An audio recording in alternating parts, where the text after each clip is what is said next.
Okay, good thing I caught that early. That could have been a problem.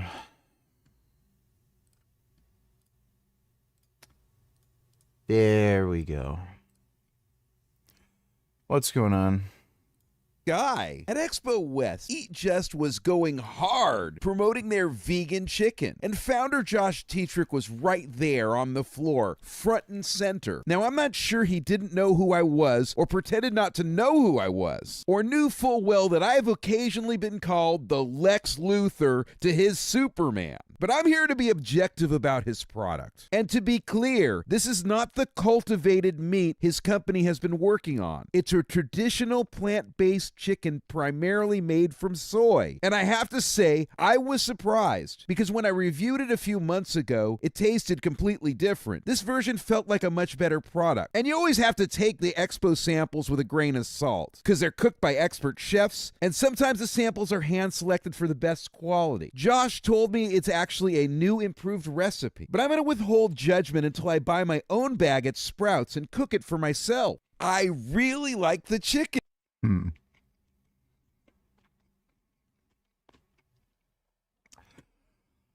American chips or British chips? I would say American chips.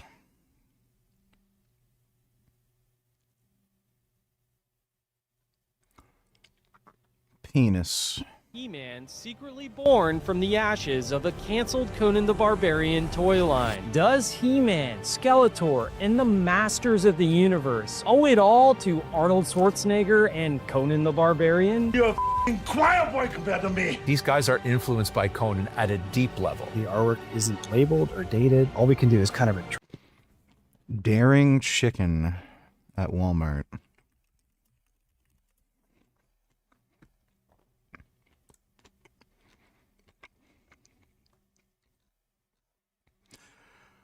I'm not sure if I've seen this. Yeah, I don't think I've seen this. I'm not sure if it's in Canada. I'll be on the lookout. interpret what we think it is. Yeah, I like vegan poutine. Vegan poutine's good. Skeletor is more of a ripoff of Thulsa Doom even than He-Man is of Conan. This is one of the biggest conspiracies in pop culture history. Just telling you the story of this case is not enough. So we dug up all the old court case files, and we reached out to legendary entertainment lawyer Fred Fierce. But I have to say, I read that decision by Patterson. I thought, could this finally crack this case wide open once and for all? This is Conan versus He-Man, the ultimate battle to uncover who truly rules as master of the universe. Before we dive in, smash that subscribe button and help Conan conquer YouTube. And we have a brand new Conan the Barbarian action figure. The time is now to claim what we have for. Jasmine. Wasn't fast enough that time. That's great.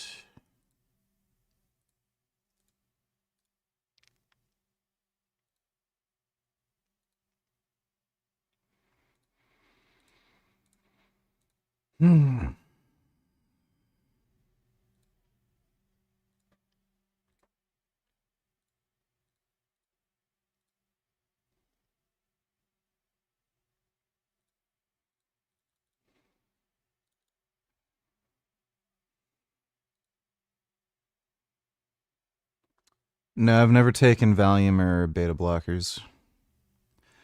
Andrew Jacked won the Arnold. Well, yeah, I saw some of the prejudging. I could tell immediately Andrew Jacked was going to win. Like, just...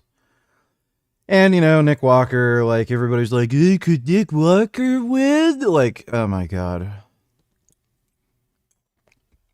Give me a fucking break. As if the guy is going to win the fucking Arnold Classic at this point. The true spirit of Conan. Once pre-orders close, there will be no second chance, no major retailers. Dodo donated $2. Let me see.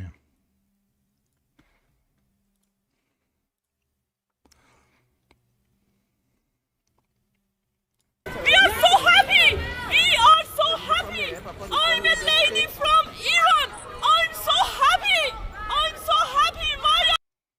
does she talk like a retard? Are you crying? I'm a lady from Iran. I'm so happy. Why are you back up?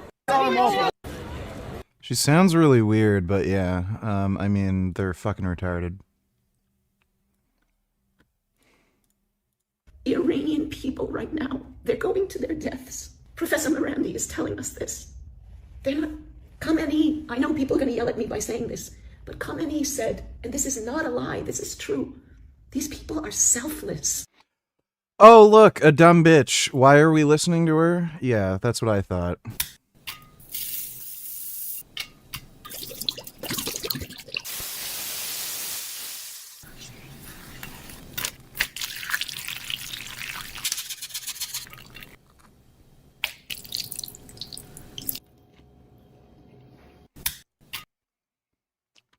Looks pretty good.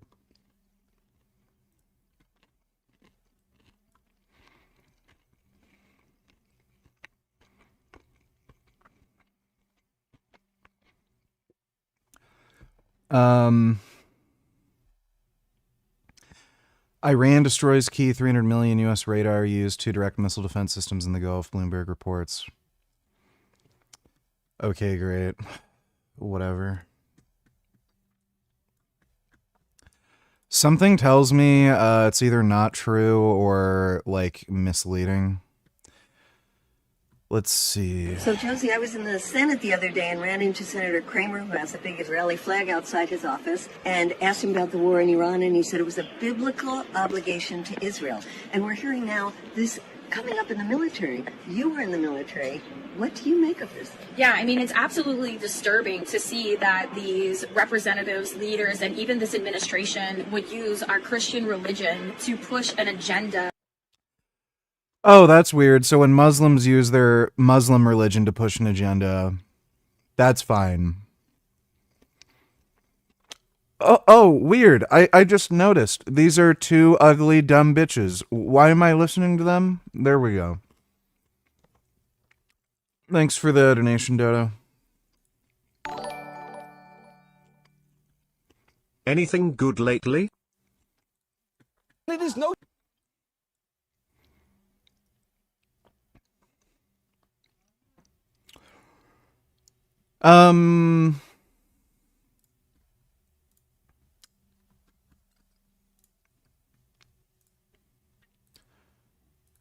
Not exactly anything new that I can recall. Just been rewatching some older animes.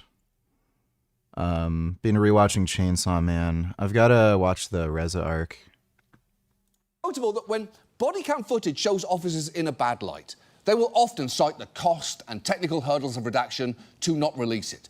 But when it shows them in a good light, those problems seem to disappear.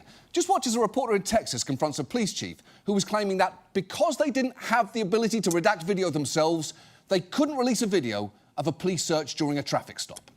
In the year 2024, why doesn't this department have software to redact videos? It's really expensive for us to get. Angleton Chief Lupe Valdez showed us a quote from their body cam vendor, more than $14,000. Budget-wise, it's not in our budget to do that. But there's this body cam video Angleton police released a few months ago of a crash where officers heroically pulled the driver out of the burning car. And look, portions are blurred. How were you able to redact the video in that case? We paid somebody to do that.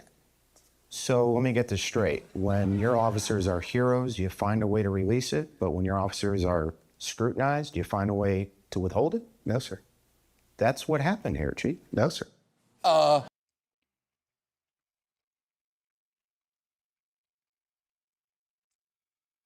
I fucking hate cops.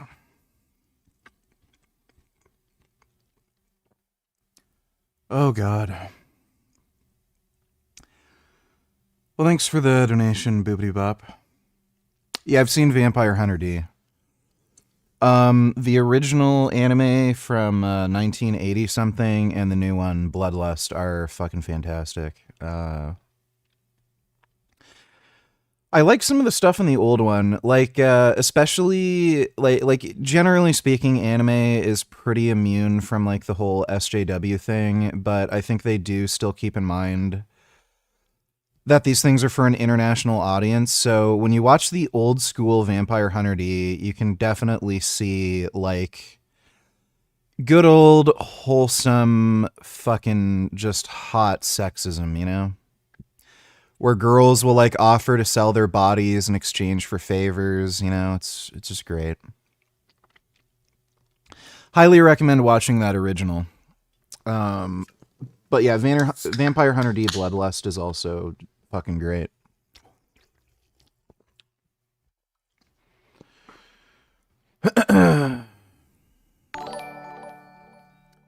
Top Gooner donated $2. Please add Tren Halo Test into your stack.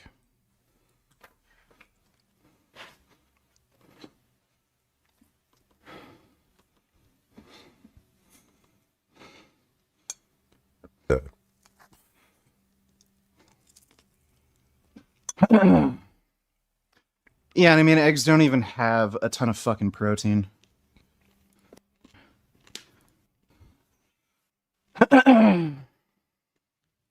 Killing animals, but not innocent humans? I'm a retarded dumb fuck faggot who listens to fucking TikTok propaganda videos. Think of the children. Congratulations, you're fucking banned. Fucking say that to my face in public, motherfucker. Come up to my fucking face. If you see me in public, I don't care if it's at a fucking restaurant, say that shit to my fucking face and see what fucking happens.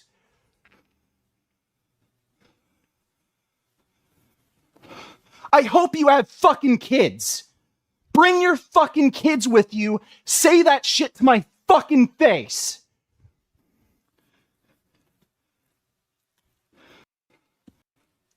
You're a fucking retard and you don't know what the fuck you're talking about. Shut the fuck up. I mean, you don't know fucking shit.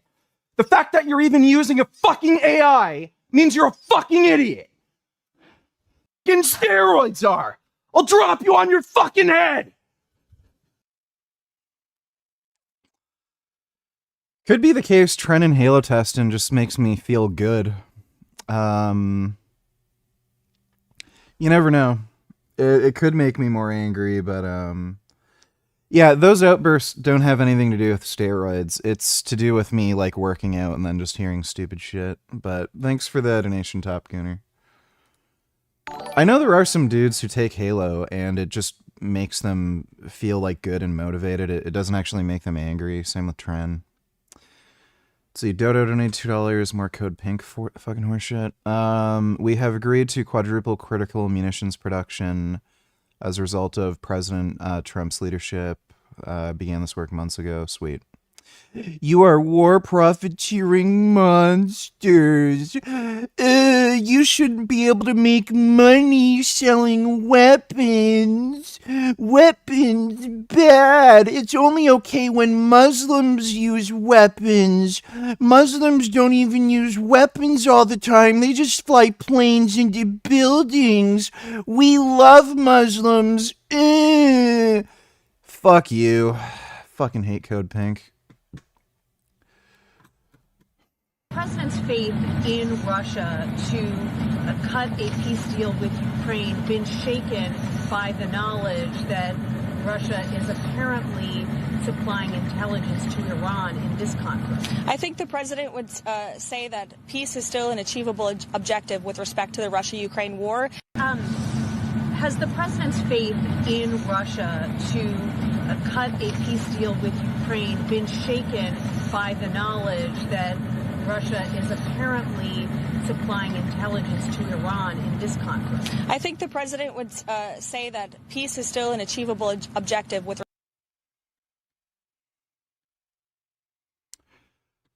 Yeah, it looks really bad. Will lab-grown meat stocks go up because of this? Let me see. Did I go on a date? I did. Not with the girl I had planned exactly, but I did.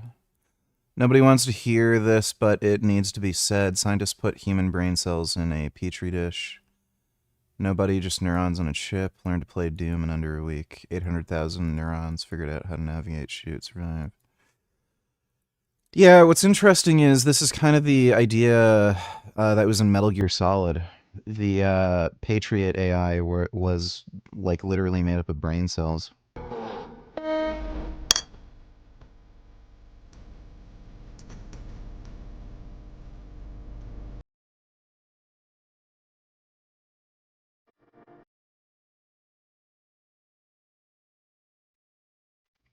And it's pretty interesting. I don't think that's going to affect, meat stocks, though. Like the artificial meat. The Indians had been very good actors. We had asked them to stop buying sanctioned Russian oil this fall. They did. They were going to substitute it with U.S. oil. But to ease the temporary gap of oil around the world, we have given them permission to accept the Russian oil. We may unsanction other Russian oil. You know, the other thing Treasury can do here, Larry, is there are hundreds of millions of barrels of sanctioned crude on the water, and in essence, by unsanctioning them, Treasury can create supply. And we are looking at that. We're going to keep. Let me back up here. There are hundreds of millions of barrels of sanctioned crude on the water, and in essence, by unsanctioning them, Treasury can create supply. And we are. I think whoever wrote this didn't understand what the guy was saying. I think he's talking about oil that's basically in American control. If they unrelease it and flood the market, or even still, if they flood the market and push oil prices down, that could collapse the Russian economy. That they're not talking about helping Putin. Thanks for the donation, though, Dodo. Dodo donated $2. Let me see. Son Piker confirms upcoming stream. The California governor, Gavin Newsom. Yeah, so remember how I told you the Democrats are just like fucking retarded, pathetic, imbecilic morons? Yeah, just don't vote for Gavin Newsom. Oh, I hate Jews. Murder all the Jews. I love Hamas. Iran is our friends. China's so good. Why can't America be China? China should take over America. And then Gavin Newsom's gonna fucking talk with this guy. Buddy, give me a fucking break. If this doesn't turn out to be some sort of CIA operation where Gavin Newsom gets access into fucking this guy's house or something, and then the CIA break in, kidnap him, steal his fucking computer and shit, like, that's the only fucking excuse I'm gonna accept. There is no fucking reason for Gavin Newsom to talk to this fucking brain-rotted piece of shit. He is literally destroying American society. So why are the Democrats validating this guy? Oh my God. Yeah, just keep voting Republican. Like, it's better than communism. You could debate that they're heading towards fascism of some sort. I don't really think so. I think it's just like corruption. But yeah, it's better than fucking communism. Let me see.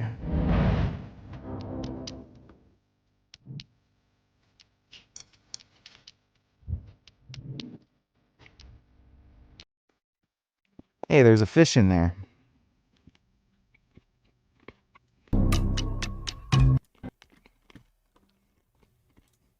Most of our knowledge from antiquity is not lost at the burning of the Library of Alexandria. It's lost between 400 and 600 AD when the papyri are falling apart. And here you are with a library of 1,000 books, and you can only afford to make 100 new books.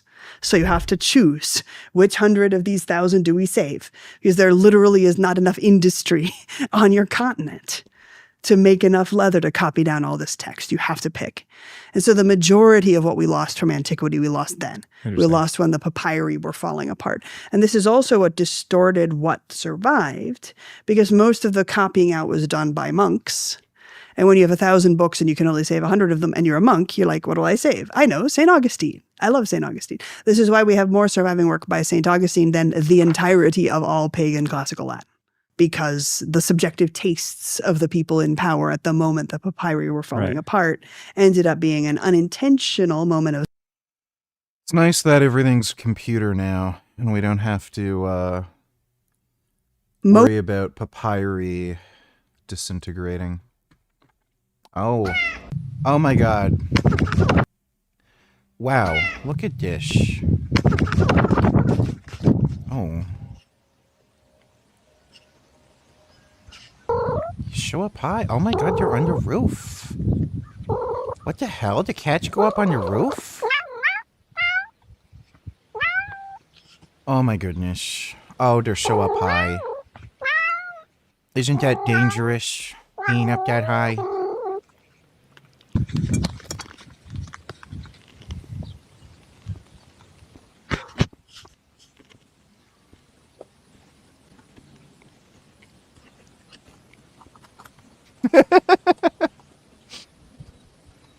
Cats are so cool.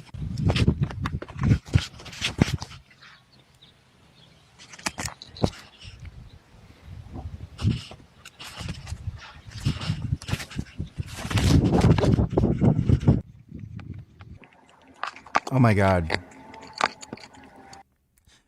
Cats can do anything. That's amazing. Fucking love cats. What are they chanting, VG?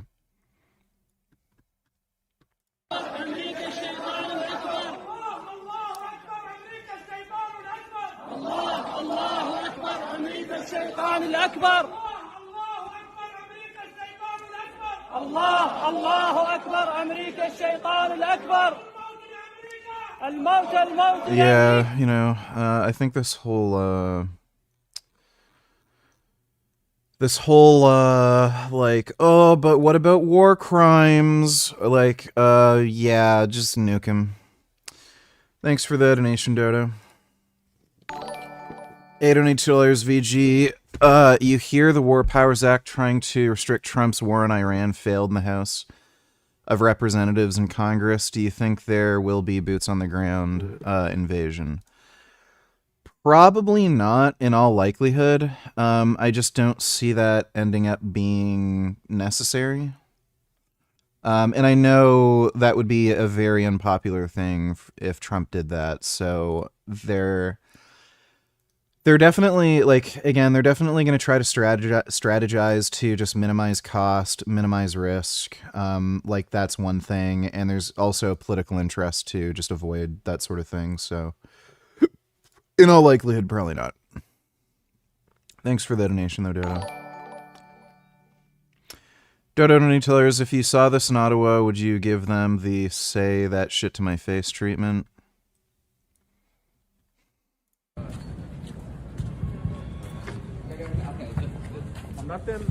Oh, yeah. Oh, yeah, you better believe it. I'd give him an earful. Would you like to be implanted with artificial muscles? My main thing would be, like, artificial tendons and ligaments. That would be more of an interest for me, but yeah, if you could, like, you know, change your muscle structure or something, kind of like in Wolfenstein, I guess.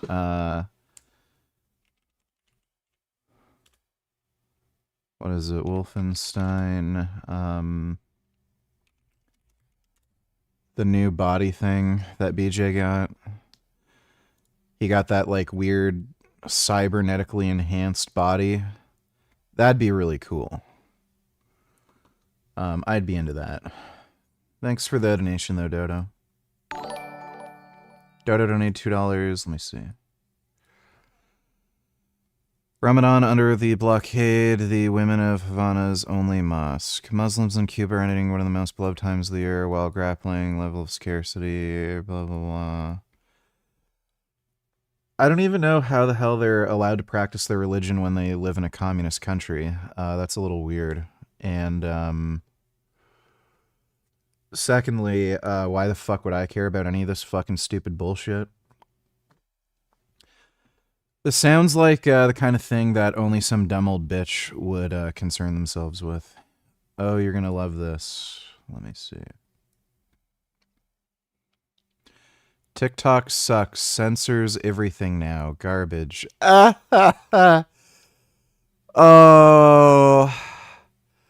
Oh, how the mighty have fallen. Get fucked. That TikTok sale worked out. Oh my god, that's great.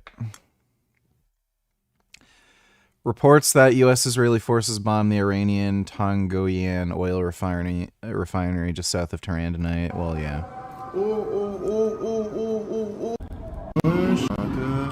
Fucking nice. Oh. The Kitterverse.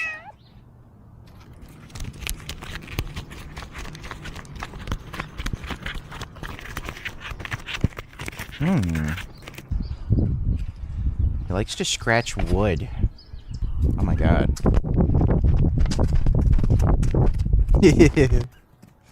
Wow. Oh my god. Oh my god. Oh. It's so cool how cats like play around and do stuff. Oh my god. Oh, she's munching on a stick. Oh. Chewing on a stick. Oh, he's digging. Oh, that's some good digging. Oh my god, he's digging. Wow. Cats are so cool. Thanks for the donation, Dodo. Forgot my namification, donate $2. I have come. Well, that is good. I told you to come. Thanks for the donation, dude.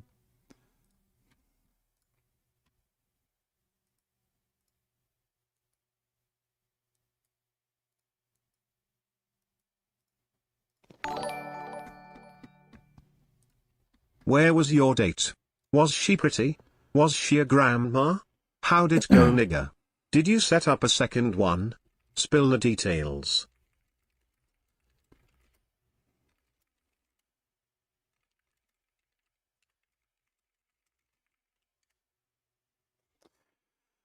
It was an online date. It's a long distance kind of thing.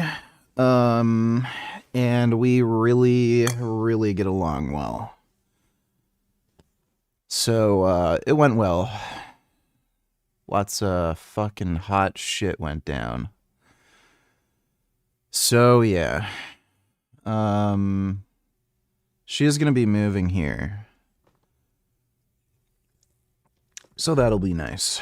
But thanks for the donation, 21st.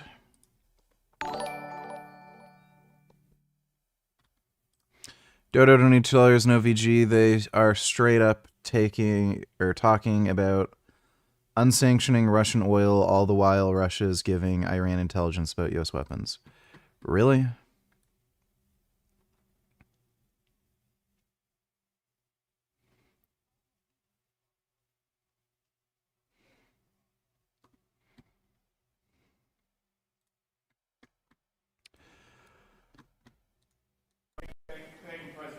It sounds like the Russians are helping Iran target and attack Americans now.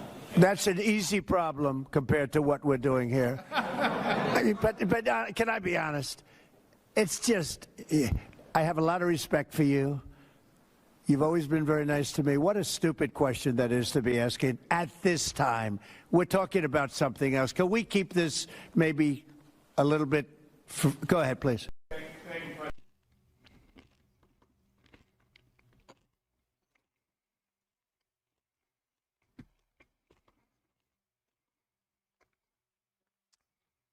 I don't... You know what? This has to be the Russian prostitutes linked with Epstein. Has to be.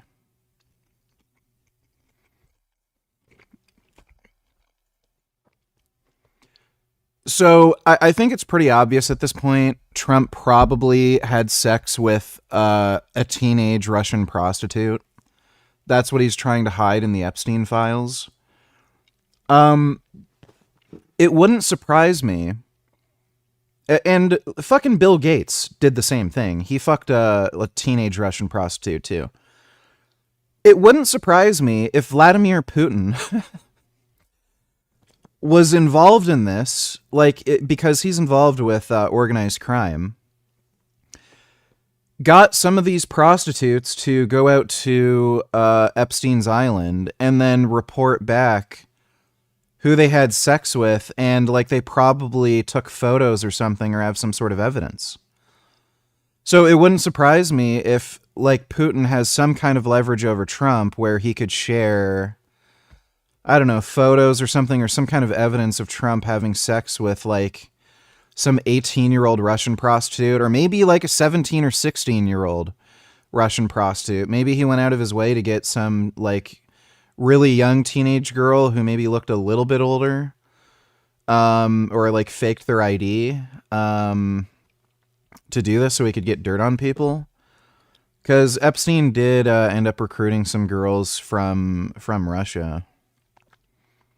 So it probably has something to do with that. But that's bizarre. Thanks for the donation though, Dono. Mangusa $20, brush him. Oh my goodness. Oh. I would very much like to brush him. He looks like he enjoys being brushed. Oh. That is a very nice tanuki. What a handsome tanuki. I want to brush a tanuki. Oh, so handsome. His fur is going to be so nice and clean and straight and well groomed after being brushed like this. Oh, what a nice, wonderful tanuki. Oh my goodness. Wow, so person. Oh my god. Oh, he is so person.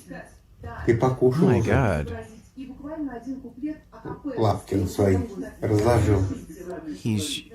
so person. Look how person he is. Wow, that's amazing. Wow. He potato-fied himself. Oh wow, he is a potato.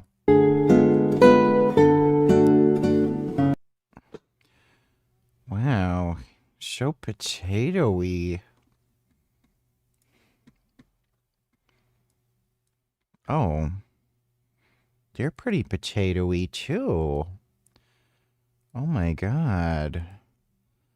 What nice tanukis. Oh. So nice. So nice and potato-y. Thanks for the donation, Mongooses. Dodo $92. They post this, yet this contradicts their theory. This will be a prolonged war. Air Wars analysis shows pace of U.S.-Israel campaign unparalleled in modern conflict.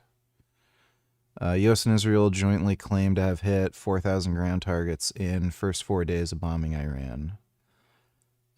4 days. That's more in 100 hours than the first 6 months of bombing the Islamic State. Jeez. They're, well, at this point, Iran pretty much has no ability to launch ballistic missiles. Pretty sure. They're just dumbasses.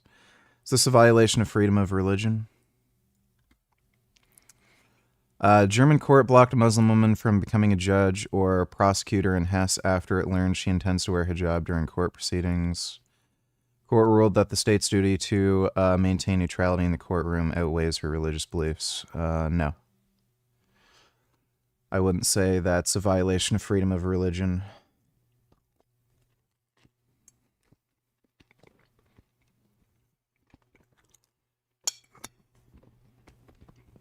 That's actually pretty based. I would have figured Germany would be more cucked on something like that. Thanks for the donation, Dodo. Vegans are protesting a vegan deli in Nashville. The deli is struggling financially, let staff go, and the woke mob is mad.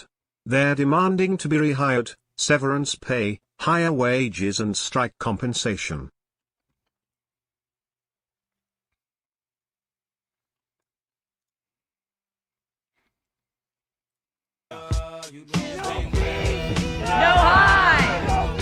I am out in support of Beehive workers today because I am outraged that half of my fellow co-workers were fired for doing their jobs too well. You know, a lot of those people busted their ass, you know, every fucking day, and nobody deserved that. You know, no warning, no respect, and I don't want to work for a company like that, so I'm out here in solidarity with my coworkers. You can't lay people off like that and expect nothing to happen.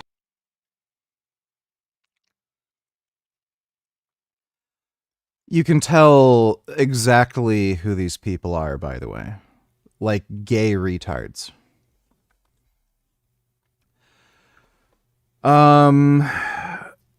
These are people who with no maturity, who are like communists and like fundamentally don't understand how money works.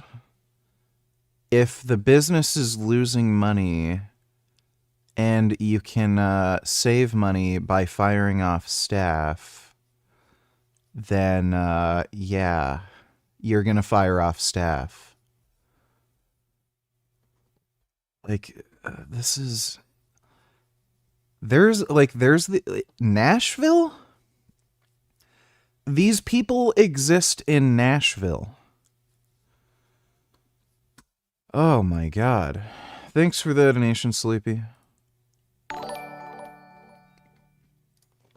Any date? Didn't you learn from the last time this happened? Did she find you from Facebook just like the last one did? How old is she? Is she more attractive than you know who, and does she have a big nose? She is about my age. You all probably know her. She does have a YouTube channel. I'm sure you'll find out sooner or later. But she's a really, really nice, sweet lady. And I am going to snack on that behind. But, as far as nose goes, wouldn't say big. Decent sized schnoz, though. Thanks for the donation, 21st. WTF, she's moving there? She's already moving in with you after one date. Are you mentally retarded? What broke your brain? She's not moving in with me. She's moving to basically a city close by. And she was planning on moving there anyway. Had nothing really to do with me being there. Thanks for the donation, though, 21st. No, it's not that vegan teacher, you fucking idiot. She's married. Dodo donating $2, and I said she's my age. Vegan teacher's not my age.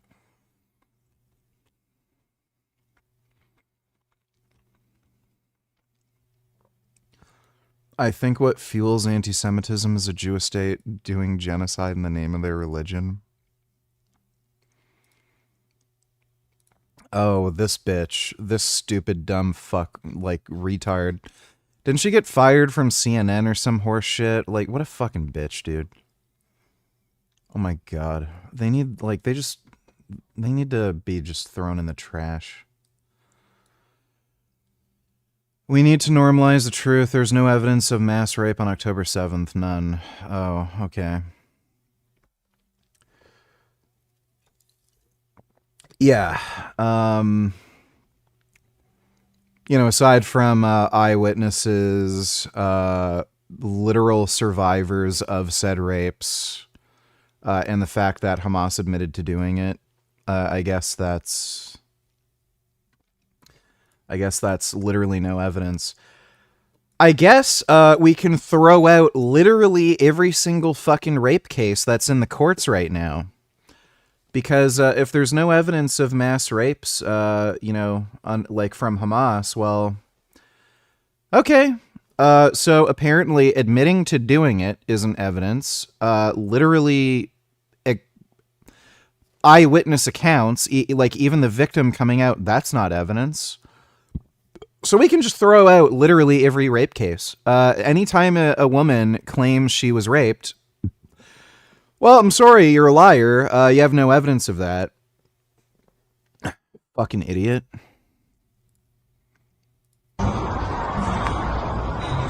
Hímale.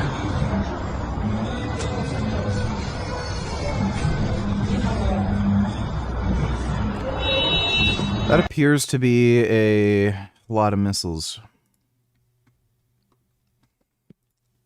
So are you still the owner of this property, 26 Avenue? Hello? Hello, sir, can you hear me? Hello?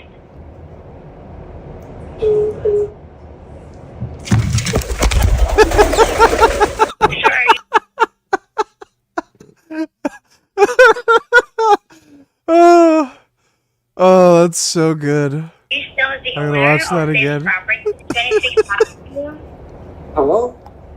Hello, sir, can you hear me? Hello?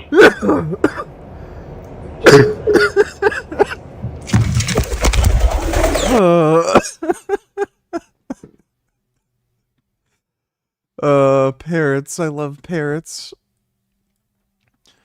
Okay, things changed in the last few hours. It's not looking good for Trump. Iran struck the Gulf countries hard tonight. I was not expecting that. New York Times. Congress, Iran still retains half its ballistic missile program. Even more of its drone. Yeah, that's just bullshit. Strait of Hormuz still shut. Iran can stay in this for another 3 weeks. Global markets won't survive. Okay, yeah, sure, buddy. Iranian regime's not collapsed. US burn. Yeah, that's great. That's cool. Who's this dumb fuck? Oh, look, a gay retard. Yeah, I'm gonna listen to this fucking twink. Fucking dumbass.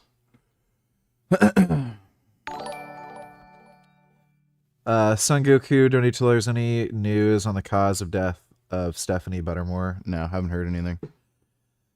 No idea.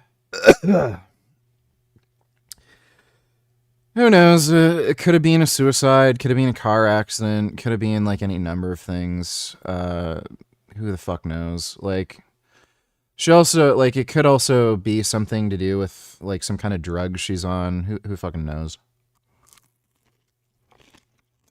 People can die any number of ways. Thanks for the donation, Son Goku. It's either Fat Stefania or Militant Vegan the Dyke. Which one is it? No, it is neither of those. Yeah, it is neither of those. And Militant Vegan has a boyfriend, so that's kind of a weird guess. But neither of those. I'm sure you'll all find out in time. Thanks for the donation, 21st. It's gotta be Militant Vegan, right? She's vegan, probably looking to find a new home 'cause her country is cucked. She sometimes leaves comments in chat. YouTuber. It's not Militant Vegan. No. Thanks for the donation, forgot my namification. More cringe protesting vegan deli owner responded to. Solid response emo. The post has a couple slides to click through with the arrows BTW. So we're out here on day 5. I'm one of the workers who still work here, and who works at the Beehive, and we're still striking out here. The only thing we've heard from management is a letter to all of us who still work there, trying to divide us and saying that we can come and talk, but no negotiations will happen. We're not willing to talk unless negotiations are on the table. So Ben needs to come to us and negotiate. And if anybody sees this and they think, well, layoffs are just a part of life, that's what happens. They used to say the same thing about child labor, that was just the cost of doing business. They said that also. Those two things are completely indistinguishable. About working 16, 18, 24 hours a week. But it's the people out here thinking it's the unions that are responsible for getting... You can't compare child labor to just layoffs. I mean, if there's bloat or unnecessary labor and the company isn't doing well, like... That's a 5-day work week, an 8-hour work week, child labor laws. It doesn't have to be this way. It doesn't have to be this way at all. We all deserve rights because we're the ones who make it happen. And we're going to be out here until... Apparently they can make money materialize out of their ass. And if that's the case, I don't even know why the fuck they're bothering striking. Just pay your bills by shitting. Come and negotiate. So... And let me see.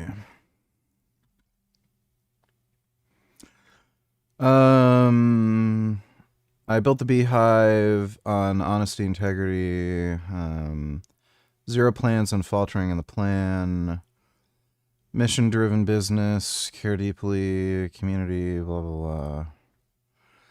Had to let 7 people go to save 47 jobs. On Monday, after a humbling conversation with my accountants the week before, made the hard decision to let 7 members of our production team go. Letting people go is never easy, but it had to be done to save the company.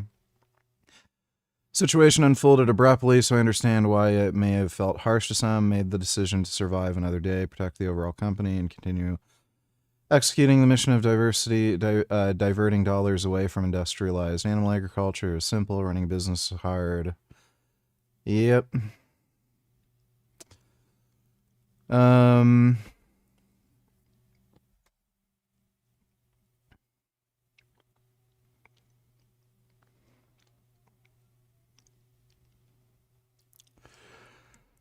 These people are just so stupid. Fucking deranged retards. Thanks for the donation though, Sleepy. Are you going to become a cuck again and talk about how imperative mandatory chastity cages are for egalitarianism? Your videos from a few years ago on gendered problems were terrible. You've seemed much more aware recently. You have no idea, dude. This girl is very much interested in what I'm interested in. Thanks for the donation, though, Paralysis. Dodo donate $2. Watch from here to the end. They lost their navy, they lost their launchers, some of them. But about ground forces, they're armed. And you cannot demolish army from the aerial strikes. No, it's not possible. So, yeah, there is a dead end for this special military operation, for Donald Trump, for coalition forces, you may call it. And if it continues, it will just destabilize the region with no visible outcome. And deploying the ground forces doesn't guarantee that country may develop in a better way whatsoever. Very terrible situation, guys. From what I see, it is not going according to plan, if there was some sort of the plan, first of all. And we see that China and Russia, they want to help. They deliver some of the intelligence information to Iran, and this is official. United States confirmed that. United States intelligence and Pentagon, that Putin shares data about United States military bases, moving of the ships whatsoever for Iran to target Americans more precisely and in more devastative manner. But Donald Trump, he doesn't care because he likes Putin. Maybe Putin has copies all of those Epstein files. Yep. That's got to be it. Like, I'm convinced at this point. It has to be the case. I know, but reaction of Donald Trump, it's crazy. Let's listen. This is crazy. It sounds like the Russians are helping Iran. It sounds like the Russians are helping. I never would have figured it could get this bad, but like this dude is severely fucking compromised. Like those Epstein files really need to come out because like it'll show this guy is severely politically compromised. In Iran. Target and attack Americans now. Target and attack Americans now. Yeah, Donald Trump. It seems like Russians are helping Iranian forces to attack our bases, our soldiers, and everyone. And the reply is crazy of Donny. That's an easy problem compared to what we're doing here. But can I be honest? It's just, I have a lot of respect for you. You've always been very nice to me. What a stupid question that is to be asking at this time. We're talking about something else. Can we keep this maybe a little bit? Go ahead, please. Stupid question. Russians are helping to kill Americans. A stupid question. Where are you asking? Come on. Get lost. Spokesman of the White House, an absolute same reaction. Having me. I wanted to start you off this afternoon because we have confirmed reports from U.S. officials that Russia is providing intelligence to Iran to help it target U.S. assets in the region. I'm sure this is something that does not please the president whatsoever. Has he spoken to Putin about it? Well, look, I'll leave that to the president to answer himself. But what I will tell you, John, we don't comment on intelligence reports that are leaked to the press. Whether or not this happened, frankly, it does not really matter because President Trump and the United States military are absolutely decimating the rogue Iranian terrorist regime. You see, they don't care. Like, this is useless stuff. Russia helps Iran. Okay, let it be. Come on, who cares? American life losses. The main thing that we decimated Iranian regime, yeah? Decimated, really? Like it was in 2025, the last year, then you say you demolished nuclear program. I have a funny feeling this probably isn't going to end well for Trump either way. This guy's luck is probably going to run out. Like, there's just no scenario in which Russia can possibly win this war. Like, there's going to reach a point where Putin knows he's going to die, and he's just going to... Any dirt that he has on anybody is going to get leaked. Like, he's going to fuck over Trump. He's going to show Trump probably fucked some, like, 18 or maybe 15-year-old Russian prostitute or something, you know? But that is some insane shit. Once it's gone, it's gone. This is the barbarian you've been waiting for. Link in the description. Lovecraftian tentacles not included. Don't miss out. Before swords clash and myths collide, let's meet our champions. You know Conan, the original barbarian. Created by Robert E. Howard in 1932, Conan has reigned across pulp magazines, comic books, movies, and video games for nearly a century. Then there's He-Man and the Masters of the Universe. Blasting onto the scene in 1982, Masters of the Universe became one of the most iconic toy lines and cartoons of the 1980s. But where do these two mythic titans overlap? In the late 70s, Mattel, struggling to compete with Kenner's Star Wars toys, was brainstorming new ideas while chasing movie licenses. Space-themed toys were off the table, so the mandate was clear. Create a Frank Frazetta-style fantasy property with the official theme being barbarian. At the same time, Conan Properties was prepping for the release of the first Conan the Barbarian movie. The timing for both companies Trump betrayed the Kurds and has repeatedly insulted, betrayed Zelensky and Ukraine, and openly supported the Russians. He then has the barefaced cheek to beg for the Kurds and the Ukrainians to help him when the shit hits the fan that Pos has no morals. Yeah. I mean, obviously, no shit. Like, he's been a cheating, lying, selfish asshole his entire life, and he's a dumbass, too. Thanks for the donation, though, Niv. Perfect. So Conan Properties struck a deal with Mattel to create a line of Conan action figures. According to legend, when Mattel got an early access screening of the Conan movie, they quickly panicked. Too violent for kids. Or as my friend Randall Lobb would put it, we're talking to Mark Taylor, and we're talking to some of the guys at Mattel that were behind He-Man, and they start talking about Conan. I won't say who it was, but he said, we went to a screening of that Milius movie. Blood and tits!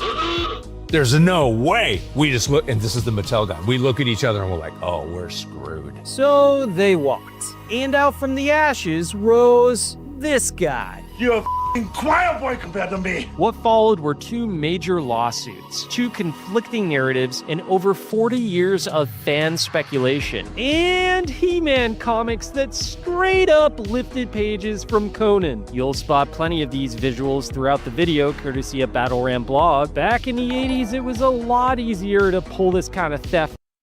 Dodo, donate $2. Let me see.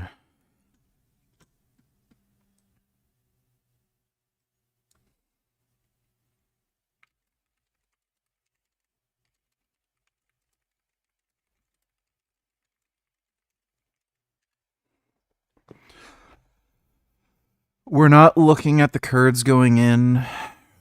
You ruled it out. I ruled it out. They are willing to go in. I don't want them to go in. Some Iranians are concerned that the Kurds will carve out kind of an autonomous region as they did in Syria and Iraq. We're not looking to the Kurds going in.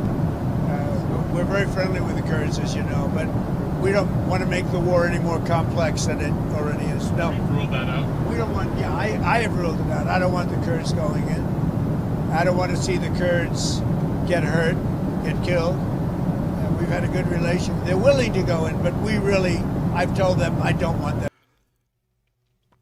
Kurdish forces are kind of historically useless, so I don't know. I don't know what the motivation is exactly. Like,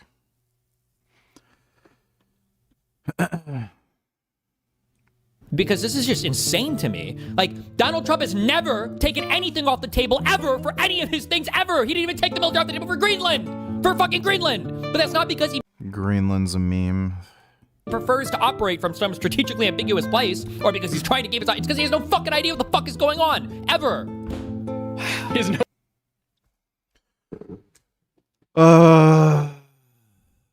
Do I have to watch this? U.S. Shinxerian debunking Marco Rubio's excuse. Okay, so I was kind of reading stuff online. Why are we in why are we at war with Iran again? What was it? Do we give a reason for this, or is this just kind of we just do whatever now? We ball. Rubio says planned Israeli action against Iran prompted U.S. strikes. Okay. Not helping the Zog accusations over here, but okay, Rubio. Planned Israeli action against Iran that would have seen retaliation against American forces prompted the United States to launch its weekend strikes against. Okay, how about this? For the price of $50, I'll tell you who I'm dating. All right?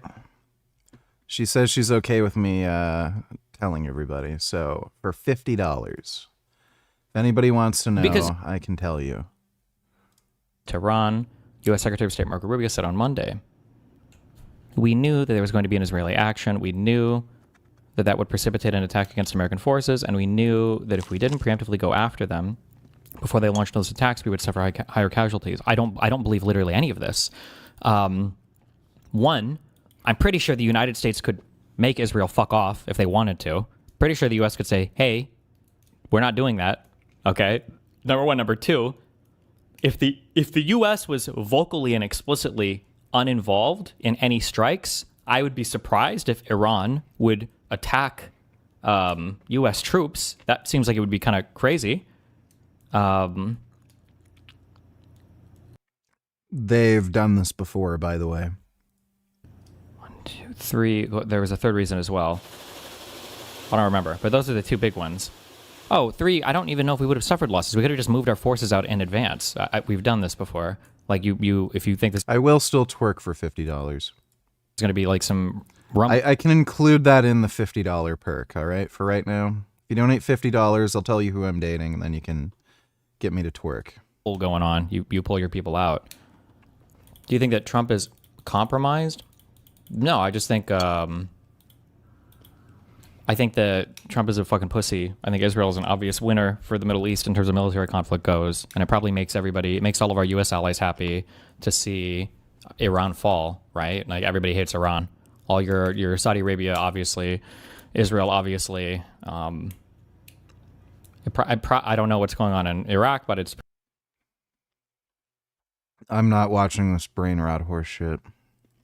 off because the internet wasn't around to call you out. Seems like they should have just made those Conan movie toys. And that is the real catalyst for starting it off. Thinking about ideas for a line. This thing's 18s. Oh, crikey, we can't do that. What we do has this, which is kind of like that, but we got to do it a bit more adventure. We've got to put vehicles and all these other things in. Conan is definitely in the mix, but maybe not as vital as maybe we once perceived. I just think it's a bit more organic. Now that you know the story, it's time to replace your Atlantean swords with gabbles because we're heading to the courtroom. I'm pretty sure you'd get arrested if you walked into a courtroom with an...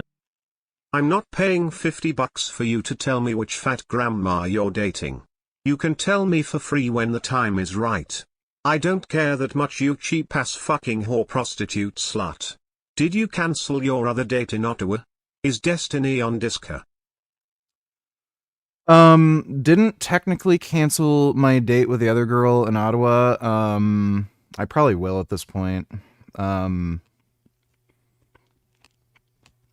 wouldn't surprise me if she like flakes and doesn't, because like she hasn't messaged me, so I don't think Destiny's on Discord. Let me yeah,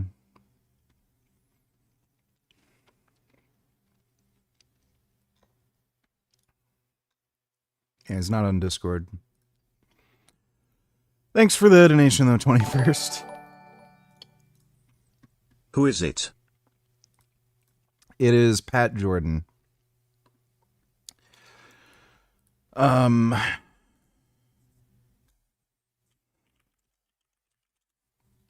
think that's her channel, yeah, Pat Jordan.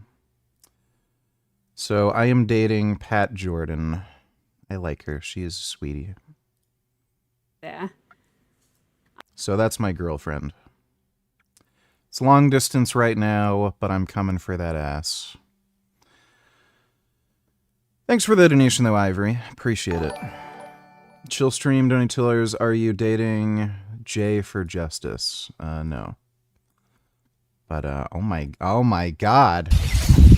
Oh, I love lemurs. Oh my god, I love lemurs. Oh my god, I want a lemur. Oh, I love lemurs. Oh, look at that lemur. Oh my god, they're so cool. Oh, that's amazing. I want a lemur. I want multiple lemurs. I want to be friends with lemurs. Lemurs are so good. That's a nice lemur. We should watch lemur videos. What do you think of this song?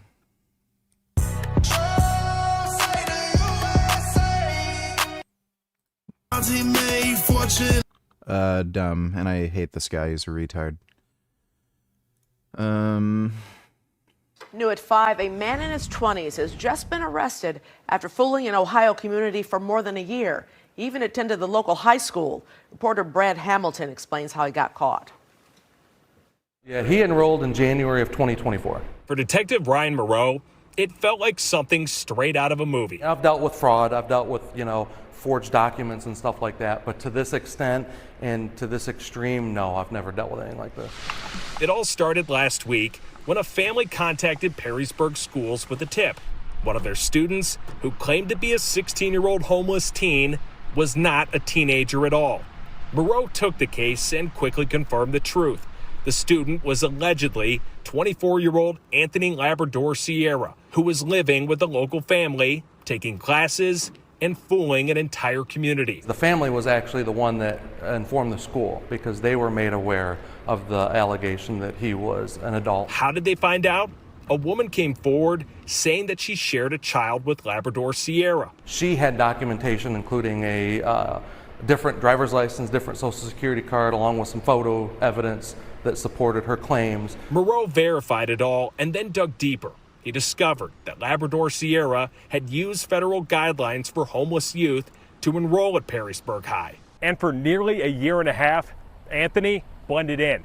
He went to school right here at Perrysburg High School, took his classes, even suited up for a couple of the JV sports teams here. To build the case, Moreau followed a trail of fraud. We found that he used a forged birth certificate to enroll into school from Venezuela. You know, there's still an ongoing investigation as part of this, so there's obviously certain things that I can't divulge. Then on May 19th, police... That is some fucked up shit. ...pulled him over. Hello, how's it going? Good, how are you? What's your name, man? He was charged how many responded in good faith. Staff and local families offered support to someone they believed was a vulnerable... Our goal in this was the safety of the... Well, that guy is dumb. Thanks for the donation, though, Chill Stream. Poor Maui. It's looking very round and orange. Oh my god. Oh. So clumsy. Oh my god. I was worried he was gonna fall.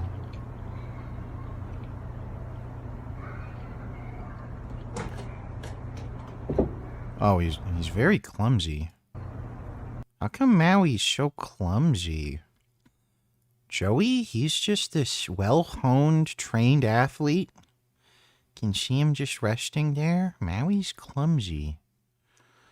Thanks for the donation, though, even though. Jesus Christ, that's genuinely surprising. I did not expect it to be a brown girl first and foremost. And yeah, she's kinda chunky. I don't want to be mean, she seems genuinely like a nice and smart person from what I've seen, but good for you, I guess. She's not chunky, she's got a nice body. Thanks for the donation, though, 21st. It's not. No, yeah, we're not playing that game. I don't think so. No.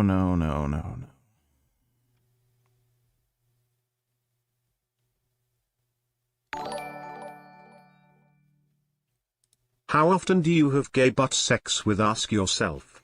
Have you ever cream pied his asshole?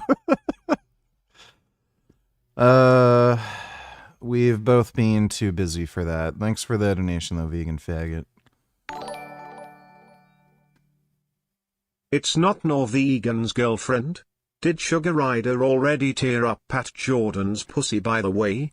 Given that she's Australian and Sugar Boy has basically came inside every vegan girl in Australia by now, she probably licked the cum off his dick. Doesn't he, like, travel to other countries to find, like, dumbass teenage girls?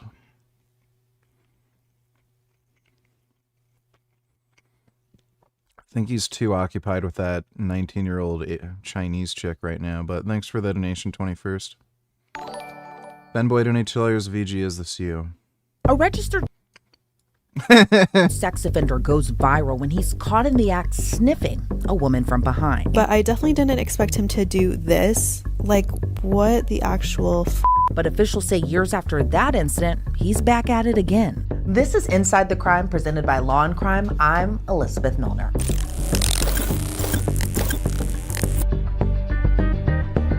Hey, by the way, there's a reason Law. This is what I would have become if I was, like, some crack addict, degenerate retard. Anything or touched me or anything. But then you notice that he goes over and does the same thing to this girl. And he'll crouch down low and pretend like he's doing something and then... Oh my god, he was like just going around sniffing everyone's butt. Smell? I don't know. And the whole time I'm wondering why he's always around me. But this was our interaction. What are you doing? Timeless. You doing? I was so freaked out when I turned around and saw him literally under me, so freaking close to me. So I decided to tell the front desk. He's a really creepy guy. He has like these red beads, and he's like pretending like he's tying shoes, and I think he's like smelling people. I feel like you're on there. Pull up the manager now. It's like such a bizarre thing to have to tell somebody. Yeah, there's like this dude trying to sniff my butt. Thank you. And then I try to walk to my car as fast as possible because I don't want to run into him. So I'm leaving now, but I just watched the video back because I was trying to figure. It's 38. A man of culture.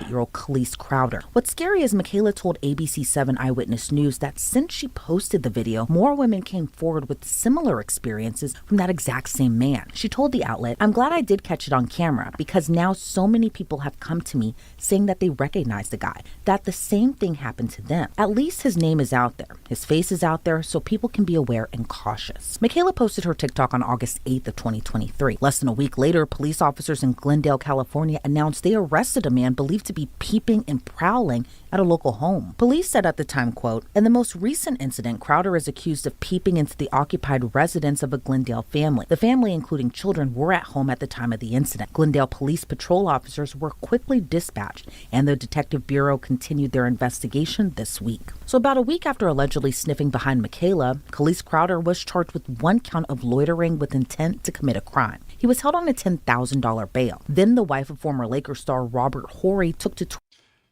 It's a crime to sniff somebody's butt. Really weird.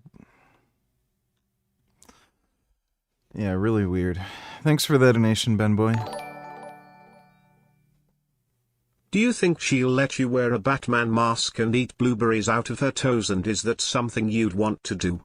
Can you record it so we can all make fun of you again? And maybe Fat Man, they slash them, will see and be jealous of your new relationship. We've got some plans involving some costumes, but, that's going to be kept private for now. Thanks for the donation, 21st. Hopefully you and Patrick Jordan get married so she can emotionally and financially abuse you for the next decade of your life until you realize she breaks up with you, and you pretend like it was your decision. She is a PhD student and is unemployed. Yeah, we're gonna avoid those sorts of problems, but thanks for the donation, 21st. Forgot my namification, donate $2. That can be your retirement plan if this whole YouTube thing falls apart. Sniffing strangers' butts in public.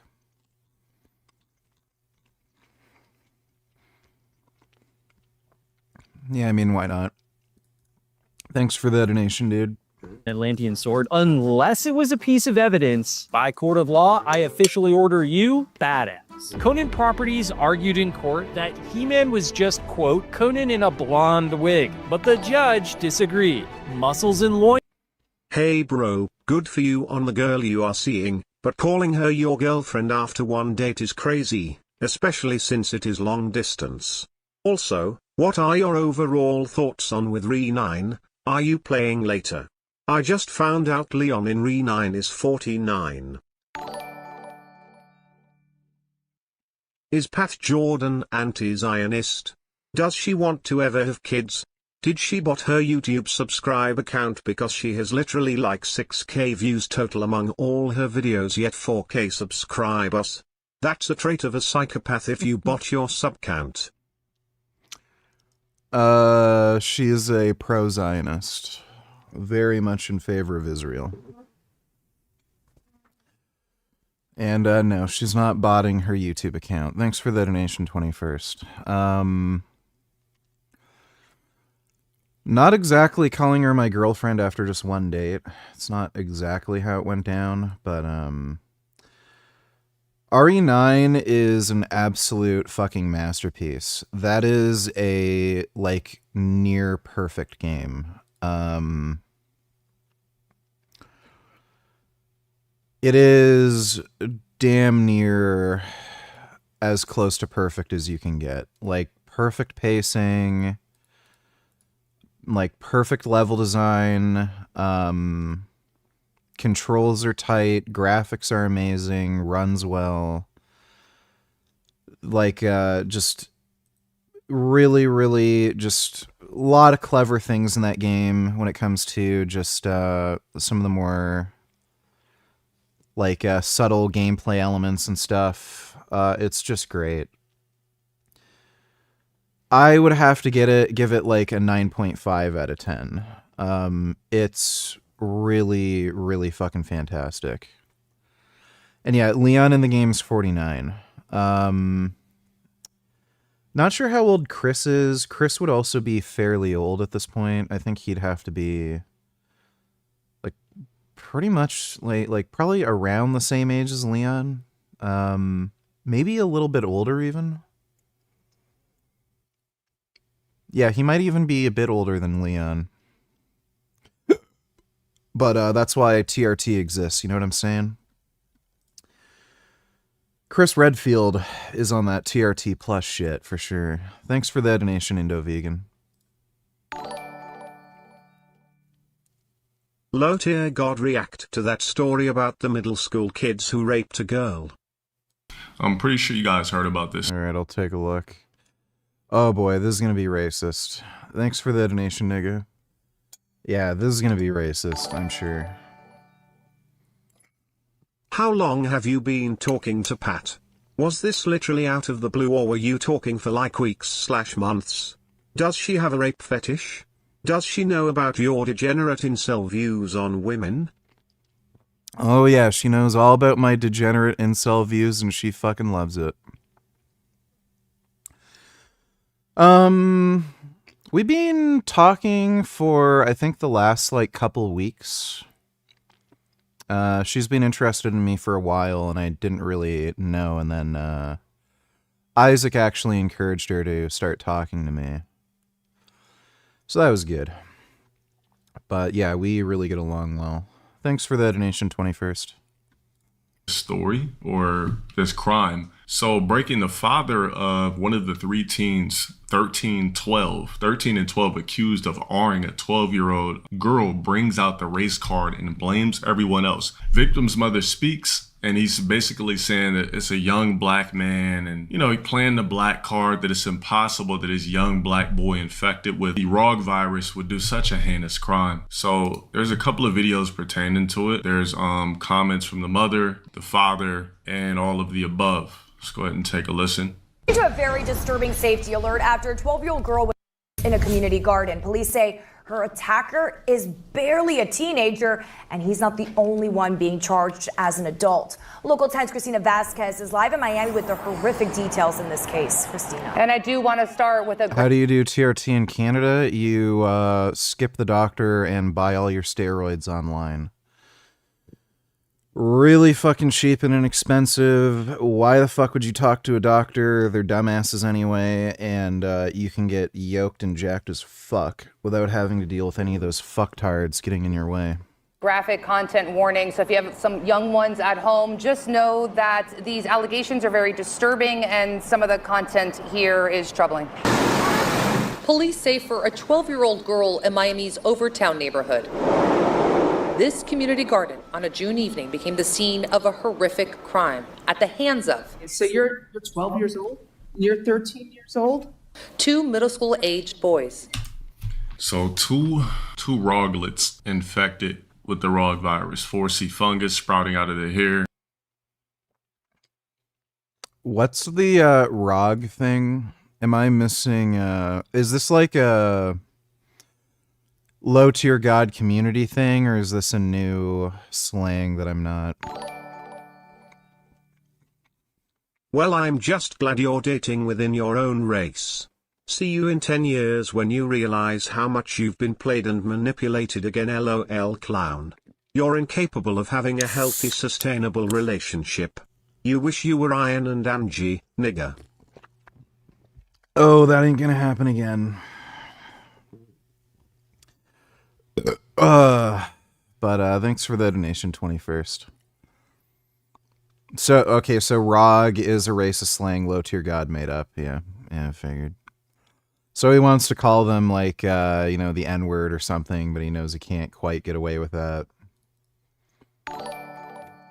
Cam and Ari don't need to tell you, so disappointing. Let me see. Wormhole, you got a file. I'm not going to click on that. Also, good to know the Seaspiracy guy, Ali Tabrizi, seems to be anti-Islam. What else do we see from the Holy Land of Mecca? But just... ROG is an LTG thing. He got it from the Street Fighter character Balrog and made it his own thing. Okay. So it's basically like just N-word, but low tier god N-word. An ocean of trash everywhere. Look at this stuff. Look at this stuff. It's everywhere. This is supposedly the holiest place on earth.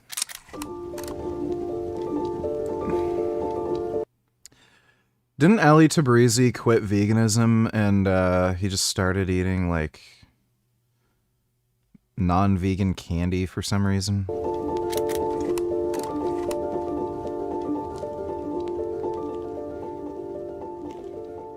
Hello, everyone, and welcome back to the show. I hope you've all been keeping well. In today's episode of What on Earth is Going On in the World, we're going to be taking a closer look at Mecca in Saudi Arabia, because my goodness, is this place dark. Those two niggas raped a girl and you're hyperfixating on the fact that Loshire God is pointing out that they're ghetto ratchety niggas. Get your priorities straight. What the fuck is wrong with you? Who cares if he's wasis? We was kangs and sheet, right? Okay, thank you for that 21st. Appreciate it. We'll watch this next. It seems kind of interesting. Big flaring giant rhinoceros noses. So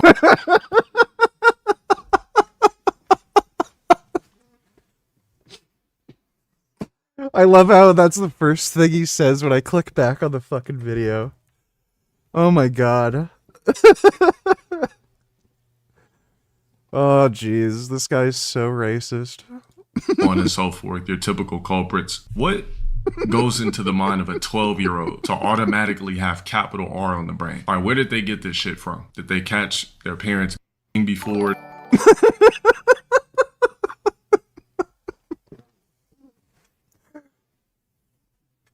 Oh, that's so good. Next pro to any tillers, watch this to the end. Dream leader of this. I've already fucking seen this, okay? Then he gets blown up, and then he gets blown up, and then, yeah, I've already seen that. We've already been through this. Thanks for the donation, dude. Like, where do you get our culture from as a 12-year-old? I mean, it's wrong at any age, obviously. But as a 12-year-old, how do you think to take advantage of another young girl at your age in broad daylight and commit the capital R? You said the Josiah one flexed his charges on TikTok? For real? Is he out of jail? I'm just trying to figure out what makes a 12-year-old think, let me commit the capital R on a chick. Let's commit gang R on a capital chick. I mean, let's commit gang R on another young girl. Like what's going on? Like how does this happen? Was the victim white? No, they would have been decapitated already. We have a grand jury indictment charging. Now facing serious charges to include kidnapping as adults, accused of a violent act of battery. The 12-year-old victim telling police that she was leaving her friend's house. 13-year-old Nelson Nunez grabbed her, forcing her on. I'm trying to figure out how the fuck he got that last name. Telling police. Dick lengthening surgery to any tillers. Would you do this and become 6'11"? I feel you creeping, I can see it from my shadow.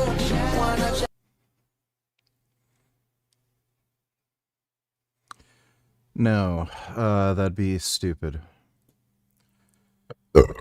Yeah, this guy can't even move properly.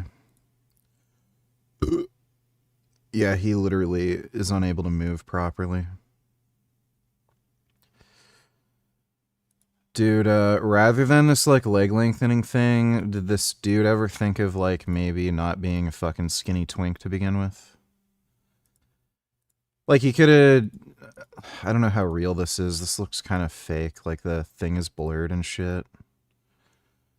These also look like two different people, just based on the skin tone difference. But, yeah, I mean, why would you... Like, maybe just try lifting first, and then, you know, maybe... I would say never consider getting leg lengthening surgery unless you have, like, a deformity, like, where one leg is shorter than the other. But, yeah, how about just, like, get jacked, you know? Thanks for the donation, though, Dick lengthening surgery. Next pro, donate $2. How did you watch it off stream? Didn't see you watch it. Can you watch it on stream, please? It's funny. It's not. Somebody already sent me that, and it's fucking boring. We watched it yesterday. Like, I get it. It's just not a very good joke. It's very on the nose and obvious. Thanks for the donation, though, Next Pro. We need to step it up. If we train harder, maybe one day we'll be as strong as these guys.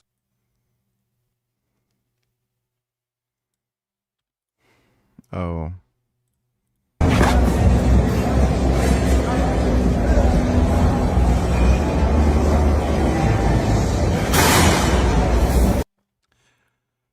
Dude, that's only 105 pounds.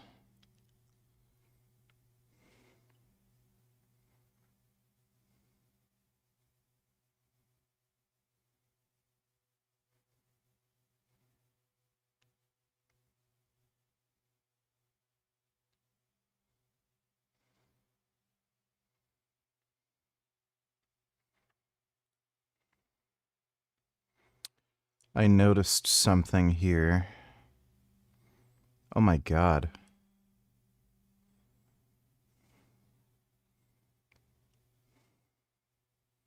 Dude, those girls in the back are looking at him. See? They're like, look at this idiot.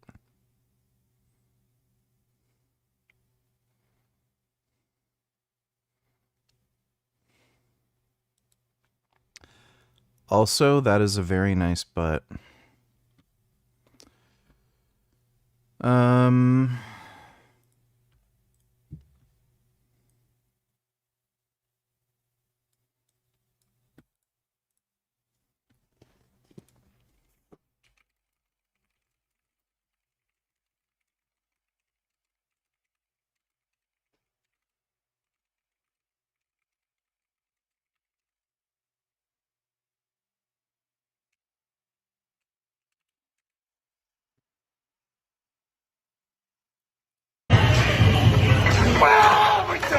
Jesus. Yeah, he separated his pec. That's only 315. Or no, wait, 365. I could see somebody separating a pec at 365. That dude was never gonna lift the weight. Yeah, he was never gonna lift that weight. That just... Why would he even attempt that? Yeah, that just clearly collapsed. He was never gonna lift that. What a fucktard. Thanks for the donation, Killing Titan. I see why you like her. She defends killing carnivores and she is actually an animal rights activist and is okay to have an online presence. Actively an impressive military operation. At least admit that, if nothing else. It sends a message that we can fuck you over. How is the U.S. weak? Because the U.S. wasn't able to get what it wanted without having Oh my god. To use its military. That's being weak. It shows. That's how you get what you want. That's how you get what you want. By using the military. Destiny's such an idiot. Nobody takes you seriously. That's what weakness is. Like, buddy, this guy's playing fucking Arc Raiders. Like, that game's for fucktards. Okay, so I guess the U.S. was weak when it bombed Japan, Nagasaki, and Hiroshima. Because if they were strong, they could have just negotiated, right? Logical consistency test. No, at that point, Dresden bombing showed how weak everyone was. At that point in time, we were already engaged in open warfare with each other. That wasn't trying to convince another country to change the way. How does military action show? Right, so you were weak. You had to go to war, right? Like, oh my god, he's such a fucking idiot. But yeah, Pat's awesome. Thanks for the donation, eh? Kaminari donated $2. The image I sent was a screenshot of this post.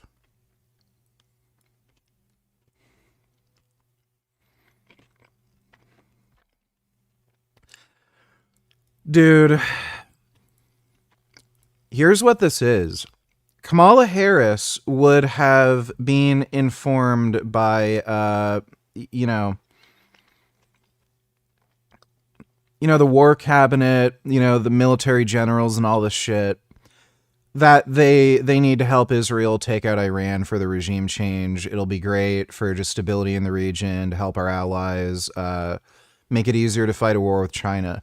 She would have been told the exact same fucking information that, you know, Trump was given, and she probably would have done the same thing.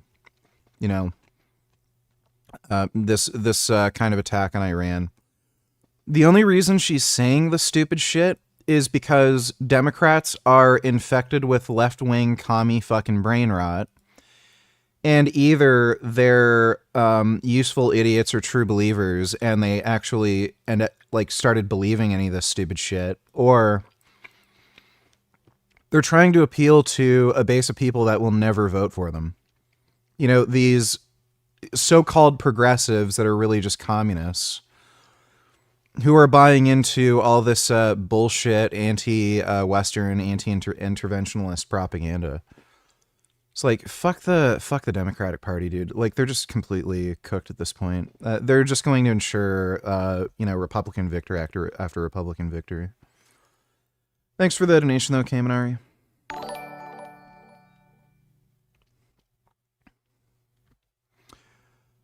Or Peccini donated $2. Let me see. The stone takes a lot out of you, so you gotta really get your mind right. So I was scrolling through Twitter. I don't watch this guy's videos. Waste of time. Thanks for the donation, dude. Draw VG and Gig Naked. They have their hands in the air, elbows bent at 90-degree angles. VG also has a scared expression. Also, draw one with a big cock and one with a small cock. I'm curious to see which is bigger. Also, don't say anything after you draw it. Okay. Just give me a second.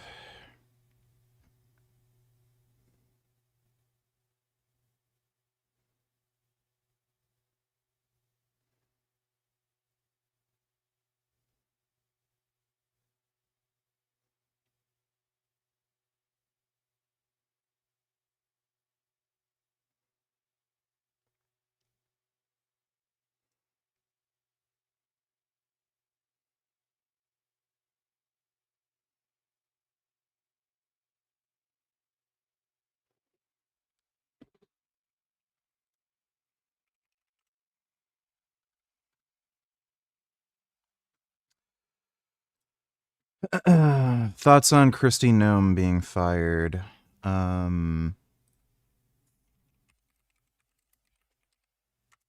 She was fired, eh?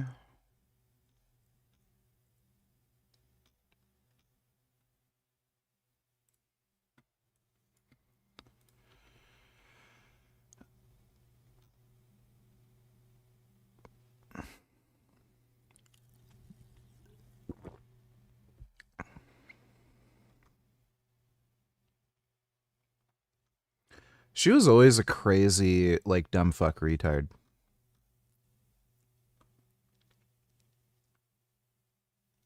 Well, good riddance. She's, like, fucking evil, too. Fucking can't stand her. Stupid bitch.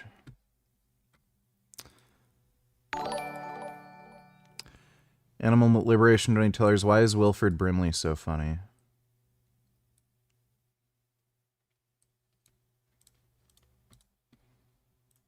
West Side. Hold up, what?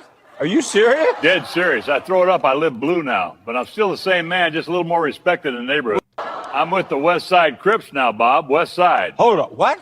Are you serious? Dead serious. I throw it up, I live blue now. But I'm still the same man, just a little more respected in the neighborhood.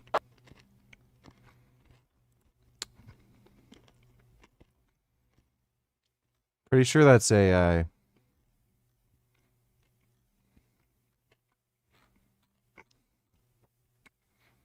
It's a lot of Wilford Brimley memes. Thanks for the donation, Animal Liberation.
21st donated $2. Would you shave it all off if you were balding like this? Also, wait for the reveal.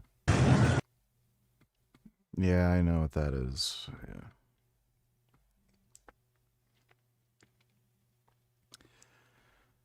Yeah. And yeah, I'd shave it all off. Thanks for the donation, 21st. Police says she was leaving her friend's house. 13-year-old. So how did a 4Z, as in the last letter in the alphabet, Fungus Rog, get a last name like Nunez? Where is that shit even coming from? Oh, I definitely got the dad's video. Like, this dude don't look... Yeah, Forrest Gump is great. That's a fucking fantastic movie. Look like a Dominican or Panamanian anything. Apparently he's Honduran. Looks like 4C Fungus to me. Nelson Nunez grabbed her, forcing her onto a couch in a community garden. Another boy restrained her, she said, and as 12-year-old Josiah Jones put rocks in her mouth to stop her from So they committed gang R on a fellow 12-year-old. screaming. Nunez, she said. The co-defendants only stopping about 30 minutes later when they heard her father calling out her name. And just minutes ago, we learned from the Miami State Attorney's Office that there is a third co-defendant, a 15-year-old by the name of Xavier Tyson, who is also facing the charges in connection that he has to this incident as an adult. And those include felonies of lewd and lascivious, as well as false imprisonment. This is a developing story, and we have much. You know, it's things like this that just keep setting us back. The more rogues that commit crimes, and for those that are new, that means ratchet or ghetto, but we call them rogues. The more rogues that commit crimes, the more it resets the timeline for blacks every single time. Every time you see something on the news of somebody black doing something heinous in a crime, it resets the timeline every time. Because you know who you don't really see on the news like that? Like random Asians or something like that. They're too busy creating businesses and building things. Like my philosophy is blacks will be in last place until the end of time. Whenever the rapture happens, we're going to be in last place all the way up to the rapture. It's just too much bad shit we have done, too many crimes we commit to ever get ahead. It's too many. Every black that does something phenomenal, there's 20, 40, 50, 60, 70 more that's going to come behind you and f it up. Said white boys get down even worse. It's not televised though. Blacks are now committing the white crimes. See, at first, blacks, it used to just be typical boys in the hood shit. Things, robberies. Now blacks are doing decapitations, kidnappings, R-ings. They're doing all the white guy crimes. The same crimes, like I said, the same crimes that black comedians used to clown Caucasian men for doing. You want to know what really flipped the script? The DC Sniper. I remember growing up and seeing every black comedian like, man, I tell you one thing. Man, that DC Sniper, man, I guarantee that white boy, man. Hey, when they reveal him, man, guarantee he gonna be white. That was every black comedian's niche. Every black shut the up when they. Does seeing Sugar Ryder look like a literal grandpa with Alzheimer's make you feel old? Given that you were his subordinate essentially just like 10 years ago. When he propped you up. And you were boys. And he was young and vibrant, as you were. No, I don't feel old. Thanks for the donation, 21st. Forgot my namification. $22. Jenny gave Forrest AIDS. Fuck her. Yeah, I know. Forrest was too good for Jenny. He just didn't. He just didn't realize it. Thanks for the donation. Forgot my namification. Found out that it was two blacks committing those crimes. Ever since then, blacks been committing Zach crimes and Ice Warden crimes. I mean, yeah, because I could sound like any black on the planet. I'm black, so I can morph in any black person's voice. All styles, all types. Yeah, I was looking for the one where the father was talking about it. Could somebody get me that clip? That was your sonny going off a bridge? Well, I mean, you basically nipped that in the bud from biracially mixing and leaving the black community that you're in. Because, you know, there is no black community, so it's going to be some sort of a ghetto or something like that. So, you know, you go biracial, leave the neighborhood, give your kids a different experience, things change. Sometimes I feel like love isn't enough for a kid. You said so biracial mixing just turns blacks perfect. No, but it corrects that automatic infliction of rog rage. I've been trying to install the mods in RE9. I don't know if there's like some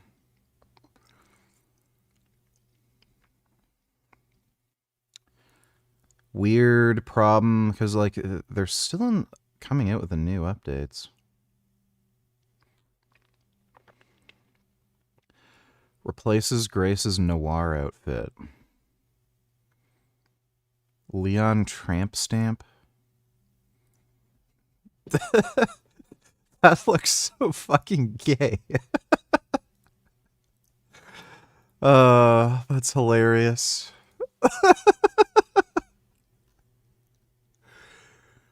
Yeah, we'll try installing some of the mods. I was just having trouble the other day. It just wouldn't install. One of them caused some weird glitch where her hair wouldn't load. And we had like bald Grace.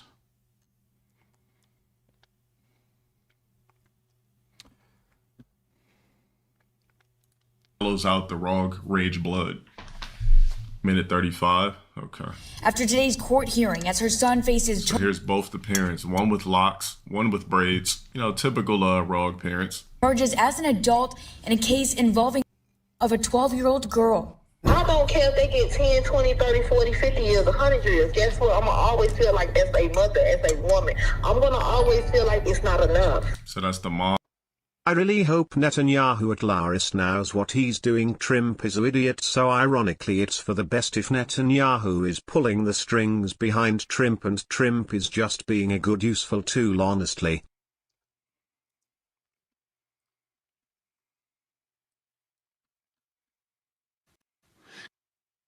כי איננו מבקשים לחלק את איראן. אנחנו מבקשים לשחרר את איראן, לשחרר אותה מעול העריצות ולחיות עם...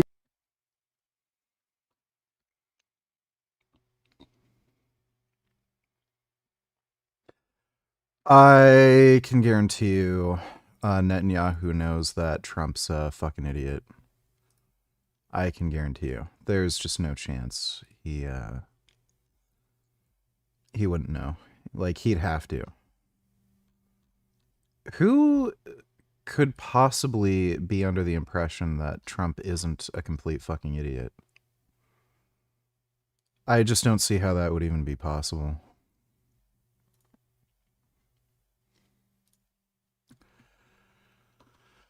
But thanks for the donation, Dodo. Mom of the victim. The girl's mother speaking to Local 10 recently saying she just wants justice for her daughter. According to police, the girl was leaving a friend's home when she encountered the boys near a community garden in Overtown. Investigators allege 13-year-old Nelson Nunez, while 12-year-old Josiah Jones and Xavier Tyson, who was 14 at the time, restrained her. Damn, so they sat there, restrained her, while this kid committed the R on another kid. Police say Jones put rocks in her mouth to stop her from screaming. All three boys are being charged as adults. The victim says it went on for about 30 minutes, and the boys stopped when they heard her father calling her name. In court today, attorneys for two of the three boys arrested in this case formally entered not guilty pleas. Not guilty pleas? Not guilty, right? Requested jury trials and invoked discovery requiring prosecutors to turn over all evidence. They also argued their clients, Jones and Nunez, should not be. I'd be very surprised if this is a case of like, you know, something like the Central Park 5 where they're exonerated due to DNA evidence or something. It sounds like they very clearly, obviously did this. In adult jail. At this point, you know, you have a 13-year-old. So they shouldn't be in adult jail, but committing adult crimes. Kid sitting in jail. And, me and I think my co-counsel, the lawyer for the co-defendant, we both will be fighting hard to get our clients out of jail. As for Jones's father, he tells us the How the f did they even get attorneys in the first place? Like, who do they call to get attorneys for them? 4C fungus locks, balding, holding on to these locks.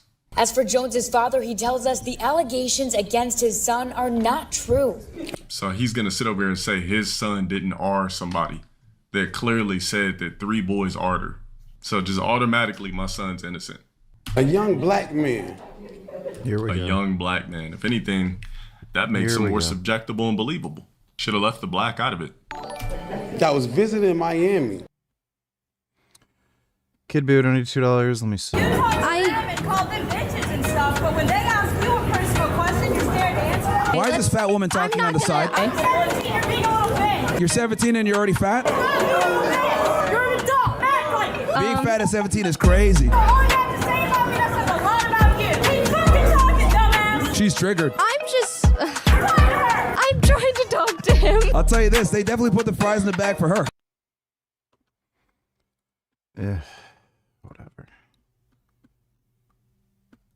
Like he always kind of debates like the dumbest fucking women imaginable. And like they're so stupid, they end up like kind of proving a lot of his points, but as soon as he debates anybody remotely fucking sensible, he just looks like a fucking idiot.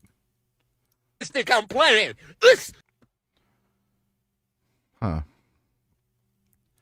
It's a base monkey.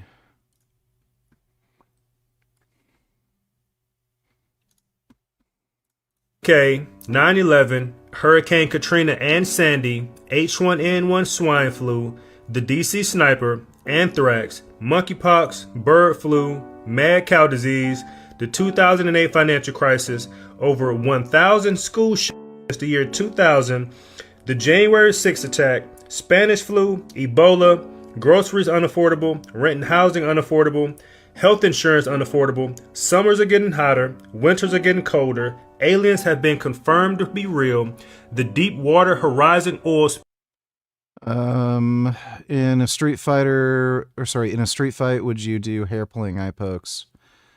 Groin kicks, or is that stuff beneath you? I do whatever I need to. Like, if it's a life and death sort of scenario, then I do whatever I need to survive. If it's just like something like, I don't know, some petty kind of fight, then no, I wouldn't like poke out somebody's eye or anything. I think you would rely on your strength and skill. It just kind of depends on what type of fight it is, but life and death, I do whatever. If it's like, again, just some petty fight where you just want to like beat somebody's ass, yeah, I wouldn't like poke out somebody's eye or anything. spill, Afghanistan, Iraq, and Russian and Ukraine war, SARS, Zika virus, Malaysian Airlines flights that disappeared, the Maui wildfires that were never explained, the opioid epidemic, Flint water crisis, COVID-19, the world is being run by... Okay, that guy's a dumbass. It was with the wrong two kids, a 15 and a 14-year-old. My son is 12 years old and has a father. That's the one that put rocks in her mouth. That takes care of him. These allegations are bogus. I think there was more that he said too. He's like, my son get good grade. He get good grade. Judge did schedule a status hearing for March 18th. We'll continue to stay on top of this case and update you with any new developments. For now, reporting live in Miami, I'm Isabella Martin. Oh yeah, Local Pat 10 has a News. nice butt. Well, I love her Rog butt. virus strikes again. For 3 roglet, 4C fungus sprouting anthropoids. Honestly, people complain about migrants. I think rogs are worse. What's the difference between a rog and a migrant if rogs are committing the same exact crimes as a migrant? They're doing the same shit. Next, there's going to be the next big thing, especially if it gets too bad. Trump's just going to have crews out there like ICE, but just for blacks. That's going to be the next thing going on.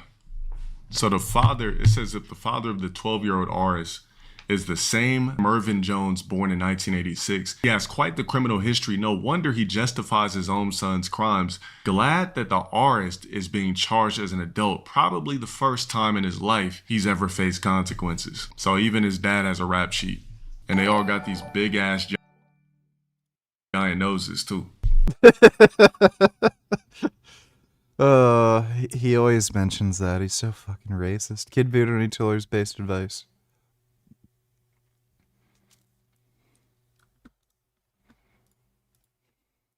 To your tribe. Everything will fail. Everything will fail. Since women thinking by feelings, you know. What happens? Yeah, I mean, yeah, they got that right. Thanks for the donation, Kid Boo. Them big flat ass noses with them flaring ass nostrils. False imprisonment. Look at his charges. False imprisonment, battery. I don't even know what that is. Weed, more battery, resisting of arrest. Yeah, this guy's just a textbook, right? Yeah, I heard about the Texas bar. I'm telling you, blacks are becoming the new migrants. Well, that was a migrant, but he was still black, which makes it even worse. But we'll see what happens to these anthropoids. Never fails.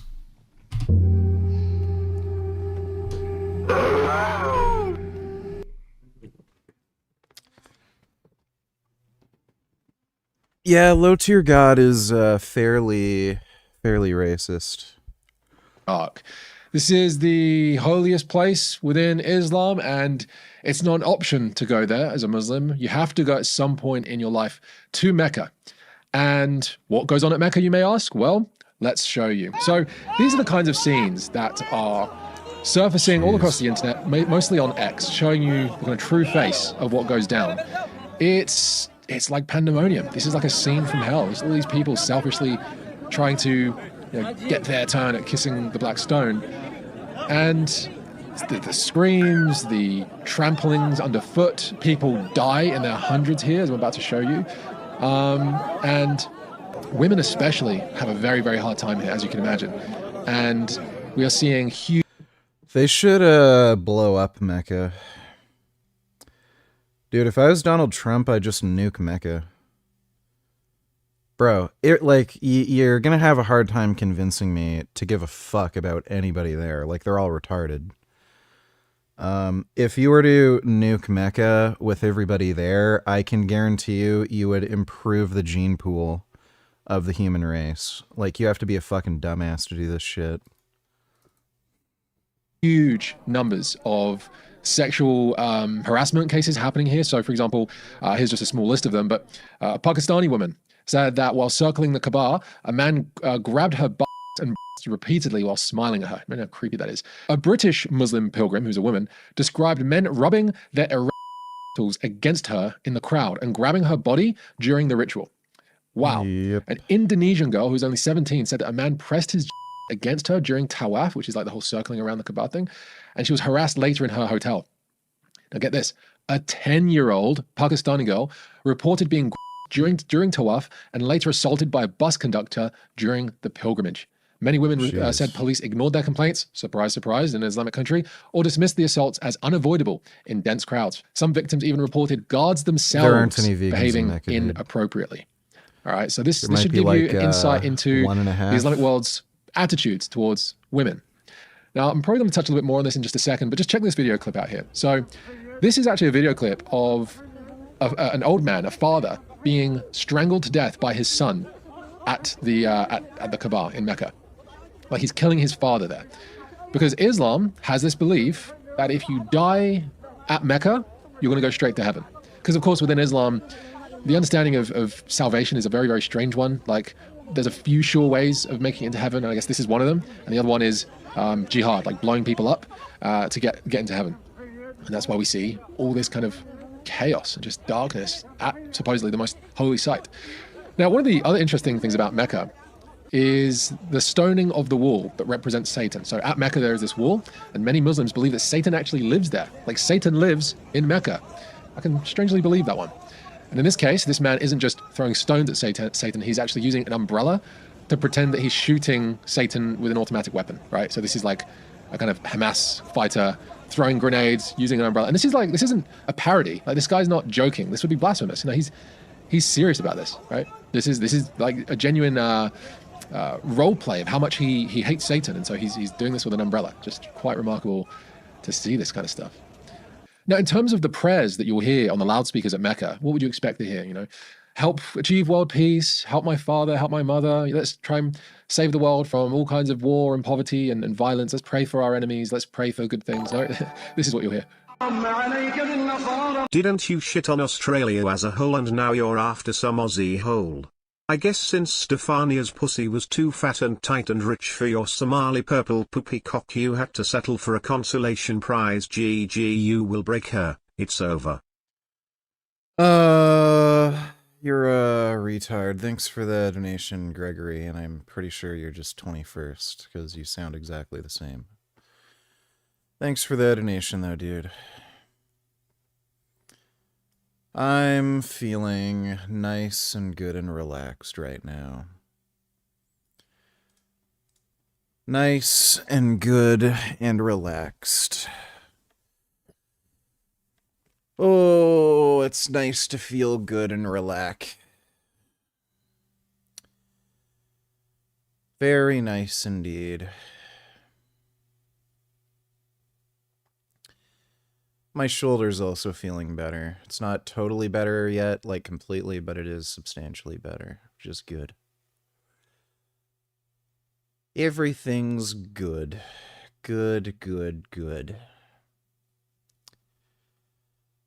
Yeah.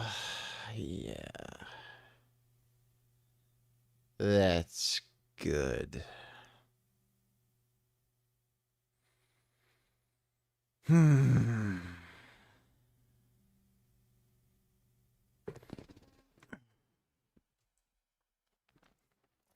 We know why you got the hole in the blanket. I think that was Prismo who chewed a hole through the blanket. Pretty sure it was a cat that did that. وعليك باليهود المجرمين وعليك بالخونة الظالمين اللهم اجعل الشقاء نزيمهم والبلاء طريقهم اللهم ألبسهم حلل الشقاء وثياب البلاء وأغذال الألم والدار اللهم اجعل حياتهم حسرة وبلاء واجعل موتهم قهرا اللهم وعدك وعذابك وعقابك. There you have it. Now, the people that are praying this kind of stuff are now flooding into Europe. I wonder what's going to happen. Now, what I also find a little bit ironic and sad about all this is that the prayers that they're describing in terms of, make them poor, make their life miserable, clothe them in misery and garments of calamity, make their life full of pain and misery, give them a tormenting death, misfortune. I mean, you're describing the Middle East. You're describing the Middle East. Yep. This is what Sharia law brings to a nation. It's all the things they're trying to pray for their enemies. Quite remarkable. And what else do we see from the whole... Yeah, despite being a fucktard who apparently quit veganism because he couldn't find any marshmallows, at least he seems a bit more based than Seb Alex, who was like fucking sad Hassan Nasrallah died, the fucking leader of Hezbollah. Fucking piece of shit. Yeah, that fucking lying coward wouldn't debate me either. He was trying to promote Islam. Such a fucking scumbag. Didn't his like kid die or something? I hope his kid died. Somebody's kid died. Something happened with, yeah. Didn't Seb Alex have a kid and had health problems or something? Yeah, hopefully his whole bloodline just gets wiped out. Holy land of Mecca, but just an ocean of trash everywhere. Look at this stuff. Look at this stuff. It's everywhere. This is supposedly the holiest place on earth. How would you go about treating the holiest place on earth? And there just seems to be a lack of connection between the spiritual world and the physical world. There's a saying, show me the God you worship and I'll show you the kind of person you are. And this is what you see all over the Islamic world, unfortunately. Just trash everywhere. Like, does no one know how to put stuff in the bins? And even, another thing, going back to the footage of all those pilgrims at Mecca, form a line. Have you ever heard of queuing? Have you ever heard of queuing? This is maybe something that your enemies, the kuffar, could teach you so that hundreds of you don't fall to death underfoot, right? Check this out. So in 1994, a Hajj stampede caused 270 pilgrims to be killed, all right, during the ritual of stoning the devil. 270 Muslims died by their own feet. 1998, 118 deaths during the same ritual. In 2004, at least 251 people were killed and over 200 injured. In 2006, 363 pilgrims were killed in a crowd crush on the bridge, Jamarat Bridge. These stampedes often occur during the stoning ritual when massive crowds converge simultaneously. Some survivors describe people trampled to death under piles of bodies, pilgrims suffocating in crushes, emergency services unable to reach victims. Okay. You'd think, right, since this entire thing with like circling the Kaaba is meant to be a demonstration of unity amongst the Ummah, the Muslim family, the Muslim brotherhood of nations. That they're there all together, all wearing the same white garments to show equality between all the Muslims. You've got old people, children, women, old men as well.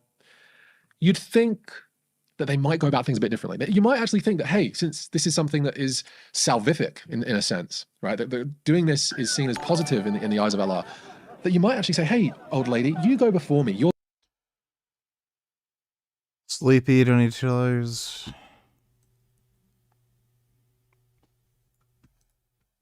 Well, this is going to be stupid. The world is not red meat, and it's not processed meat like bacon or hot dogs or even deli meat. It goes through all sorts of chemical processes involving toxic residues like hex.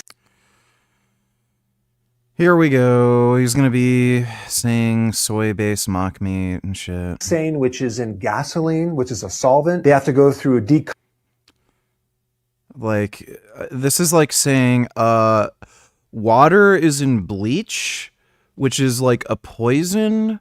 So why would you drink water when it's in bleach? Colorization process with chemicals. They have to go through a deodorizing process. Sometimes they have to bleach it under high heats and high pressure. It is highly processed. Not to mention, it starts out as usually being GM. Yes, bleach is mostly water. We are mostly water, therefore we are bleach.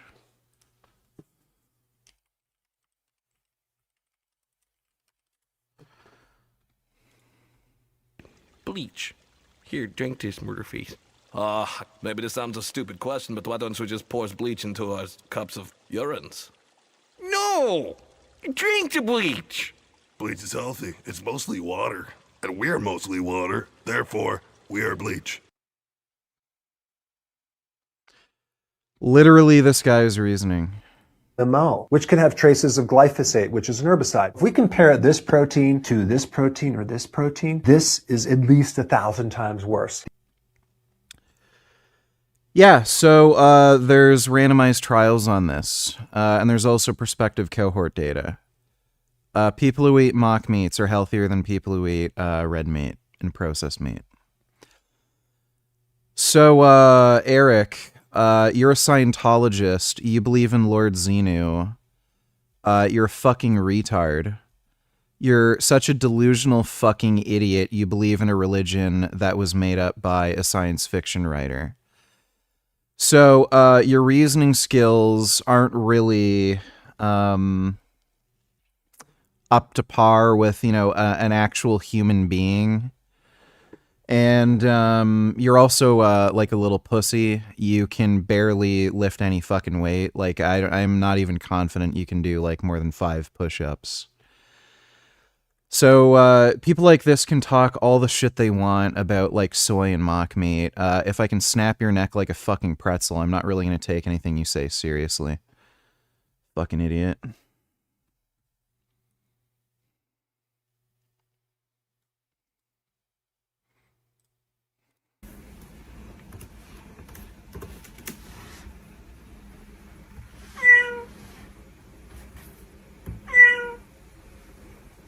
No way.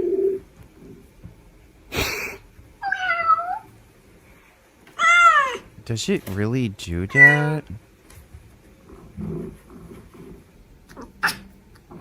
Oh my god. He's doing the cat. I love cats. They're so good. Thanks for the donation, Sleepy. Your life's more important than me. I'd rather you get into heaven first than me. That kind of altruism. You don't see it. You don't see it. It's just look at the thousands of people climbing all over each other to get to it themselves. And it reminds me of a story I heard about what hell was like when I was a kid. This idea that in hell, everyone walks around with a long spoon. And there's food around, but the spoons are too long to reach into their own mouths. And so as a result, people just walk around starving, unable to get the spoon in their own mouth. But if only they would pick up the food with a long spoon and feed someone else, and everyone did that in hell and actually showed love amongst each other, hell would, it would be a transformation. It wouldn't be hell anymore. And here's what you see, like the same thing, like everyone's climbing over each other, climbing over women and older people so that they can get there. You don't see this in the Christian world, at the churches, for example, when we're all lining up to receive Holy Communion, okay? That there's just beyond compare towards anything like this in terms of salvation. And are we climbing all over each other? No. Forming a nice queue in humility, offering our place towards the other parishioners to please go in front of me. Your life's more important than me. You go first, right? Women and children first. Elderly, the sick, go first. It's just some of the things I've been noticing about the kind of etiquette within the Islamic world. Now, here's another thing, because it gets worse, is that in the West, if anyone wants to protest Islam and desecrates the Quran, burns it, or rips pages out, there we go. They will be murdered within hours, potentially. But what have we heard from Mecca? Check this out. A large number of copies of the Holy Quran have been recently found and discarded in the street drainage system in one of the district of Taif, Saudi Arabia, report said.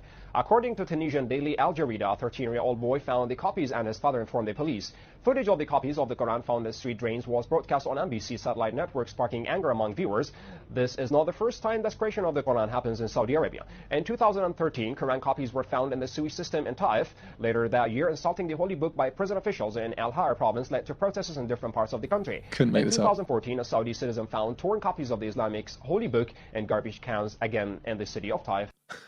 You can't make this stuff up. So you have hundreds of Qurans in the sewage systems where all the hotels that are being occupied by all these pilgrims are coming to, pooping into the toilets, going through the drain and being blurted all over the Quran, right? Which to them is like a punishable offense. Like, you're going to hell if you do that. And in Mecca, in Saudi Arabia, the sewers, for some reason, I don't know why, probably pilgrims just like leaving the Qurans on the side road or whatever it is, filled the sewers up with Qurans, drenched in waste from all the pilgrims coming to the city. Wow. Honestly, this is embarrassing. This is very embarrassing. What else do we have here? This one is a video of a Malaysian pilgrim who was basically sitting somewhere when a Saudi man approached him, basically asking him to go up to his hotel room because he was gay and wanted to get into his pants, basically. And this is the kind of stuff that you're seeing at the holy site. You're getting gay men wanting to come onto pilgrims who are coming there. Wow. But yeah, this is the situation in Mecca. Just craziness, dirtiness. This is actually this is a Bangladeshi Pakistani ghetto in Mecca. It's one of the most developed places in Saudi Arabia, and yet here you have this is the kind of quarters where you have a lot of the Bangladeshi Pakistani people. And just look at the filth. Look at the filth. Now I'm just going to show you some verses from the Quran and just show you more of this kind of stuff. So, slay the unbelievers wherever you find them. Another quote, Muslims must not take the infidels as friends. Those infidels are non-Muslims. Maim and crucify the infidels if they criticize Islam. Terrorize and behead those who believe in scriptures other than the Quran. Muslims must muster all weapons to terrorize the infidels. Unbelievers are stupid. Muslims are urged to fight them. Not quite the case, is it though? Considering they're inbred. The Islamic world is incredibly inbred. The IQ, therefore, has dropped. And the Islamic world is responsible for, 0.1% of all scientific discoveries and inventions, despite making up a quarter of the world's population? Yeah, quite something. Yeah, when and the opportunity then arises, kill the infidels. The fucking group they hate the most. Like, you see an overwhelming amount of Jews that are responsible for, like, Nobel Prizes and shit. Like, is it, like, what's the ratio? Isn't, like, fucking half of Nobel Prize winners, like, fucking Jewish or something crazy?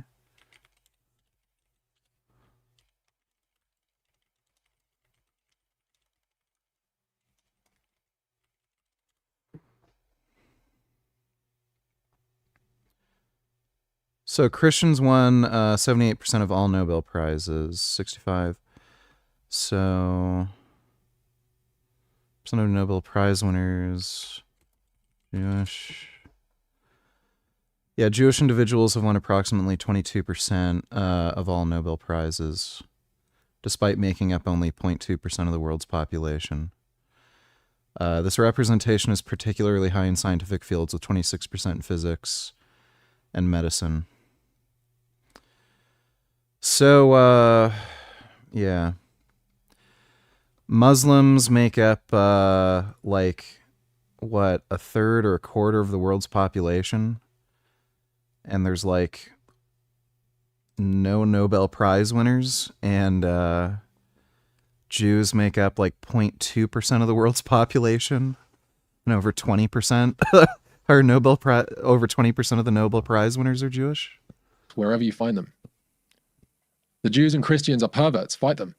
Is this Christophobic and anti-Semitic? Or are we just only going to talk about Islamophobia? Make war on the infidels living in your neighborhood. Europe's going to be torn apart by this. Punish the Loincloths weren't unique to Conan. After the legal battle, the verdict was clear. He-Man stood on his own. Mattel may have beaten Conan Properties on the copyright claim, but they lost big on breach of contract. In 1981, Mattel signed on a deal to license Conan toys, but behind the scenes, they were secretly developing He-Man. When the deal fell apart, Mattel was supposed to return every sketch, mold, and piece of artwork. Instead, they held on to it, breaking the contract. And in court, Mattel admitted to their wrongdoing, and the judge ruled in Conan Properties' favor. There's a Mark Taylor interview where he says, well, they screwed up by... Kid Boo, donate $2. Let me see.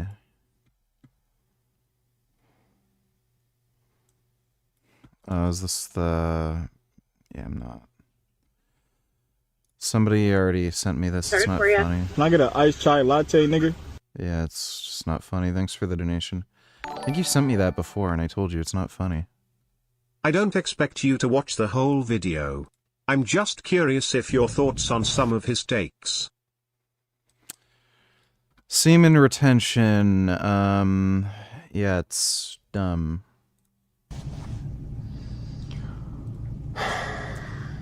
I'm actually convinced at this point, outside of like some maybe more extreme cases, the kinds of claims that some of these semen retention dudes are making, like increased energy, more motivation, reduced anxiety, those are all effects of low testosterone. They probably need testosterone replacement therapy. Because there actually is, like, that whole thing, like, they always talk about, what is it, post-masturbation syndrome or something, or post-ejaculation syndrome, where they have, like, increased anxiety, low mood, they feel, like, sleepy, tired. Those are all symptoms that correlate with low testosterone. And they've actually studied this. That post-ejaculatory syndrome, it's associated with low testosterone. This is probably I always just say I'm not gonna fucking film another stupid. video, and then I do this shit. It's like sometimes you just want to go through your pain alone, or you want to figure shit out alone. But unless you make videos, you don't know what this is like. It's like it's counterproductive, but also therapeutic at the same time. And then I get to watch it back and see how crazy I actually am. And then you guys get to tell me how crazy I am. And holding the... There's this pattern I see where you just have so much respect for yourself, you can't see yourself just fucking a thought on you. I would feel completely worse. This is completely a waste of time. Thanks for the donation, dude.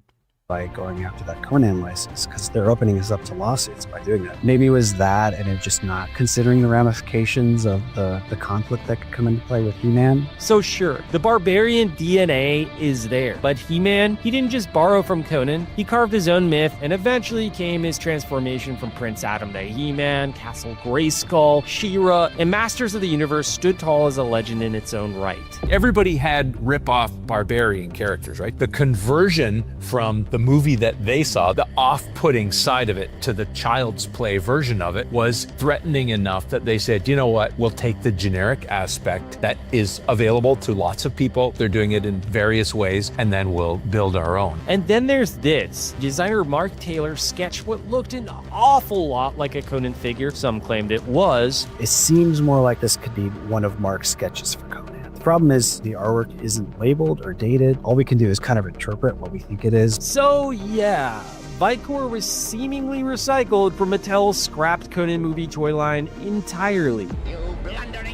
Let's talk villains. Skeletor, the iconic face of evil in Masters of the Universe, bears a striking resemblance to Robert E. Howard's Thulsa Doom. As many people know, Thulsa Doom, the Skullface character that was created by Robert E. Howard, was originally a villain in the Kull stories, not Conan. When they were developing the movie, they decided to use Thulsa Doom as the main antagonist. And the original concept art that Mattel would have had access to showed the original Robert E. Howard version of Thulsa Doom, which was a skull-faced necromancer or sorcerer. It was only later in the film that they decided to move away from that and use a human actor, James Earl Jones, for the character. I think in some ways, Skeletor is more of a ripoff of Thulsa Doom even than He-Man is of Conan. But it doesn't stop there. In the original mini-comics, early He-Man wasn't a prince, he was a lone savage barbarian. No royalty, no Grayskull, just survival in a brutal Conan-style world.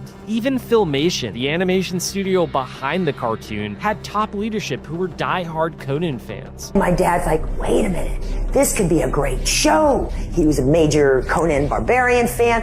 We could do something with this. And then there's the infamous Wonder Bread He-Man, which many believe was Mattel's last-ditch effort at slapping together a Conan movie toy. There was no packaging associated with it. One of the leading theories was, what if this brown-haired He-Man figure was the Conan that they were going to make, and then because they decided not to do Conan, they just repainted him and made He-Man instead. It turned out not to be true, but it makes sense visually. Mattel later claimed their Conan toy plans were nothing special, just quick conversions of their old Big Jim figures. But guess how He-Man's early prototypes were made? Clay sculpts on Big Jim bodies. The exact same process. They started working on this concept. They wanted to have their own property that they could put out without having to pay licensing fees. Mark Taylor did the initial drawings, and then Roger Sweet said, we need a 3D model, but he couldn't get a modeler, so he basically took the Big Jim figure, packed a bunch of clay on it to give him some muscle. That was like the first prototype. I'll be the first to admit, regardless of this whole legal mess, I just want a copy of that early He-Man prototype, because that is ripped straight from the canvas of a Frank Frazetta Conan painting. Mark Taylor wouldn't say, we turned Conan into He-Man. He in I fact fucking love those old Frank Frazetta Conan paintings. They're so fucking good.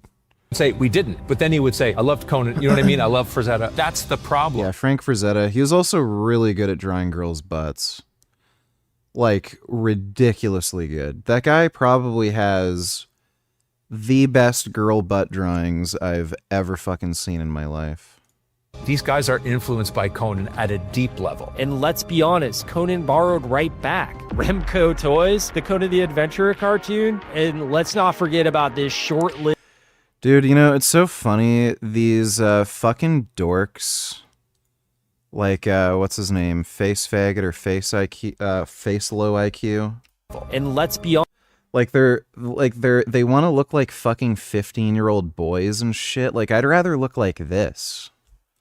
I don't know, like, it's just so insane how gay people are. And borrowed right back. Remco Toys, the Conan the Adventurer cartoon, and let's not forget about this short-lived Conan the Barbarian stage show. No, Pat is not forcing me to dress as Skeletor.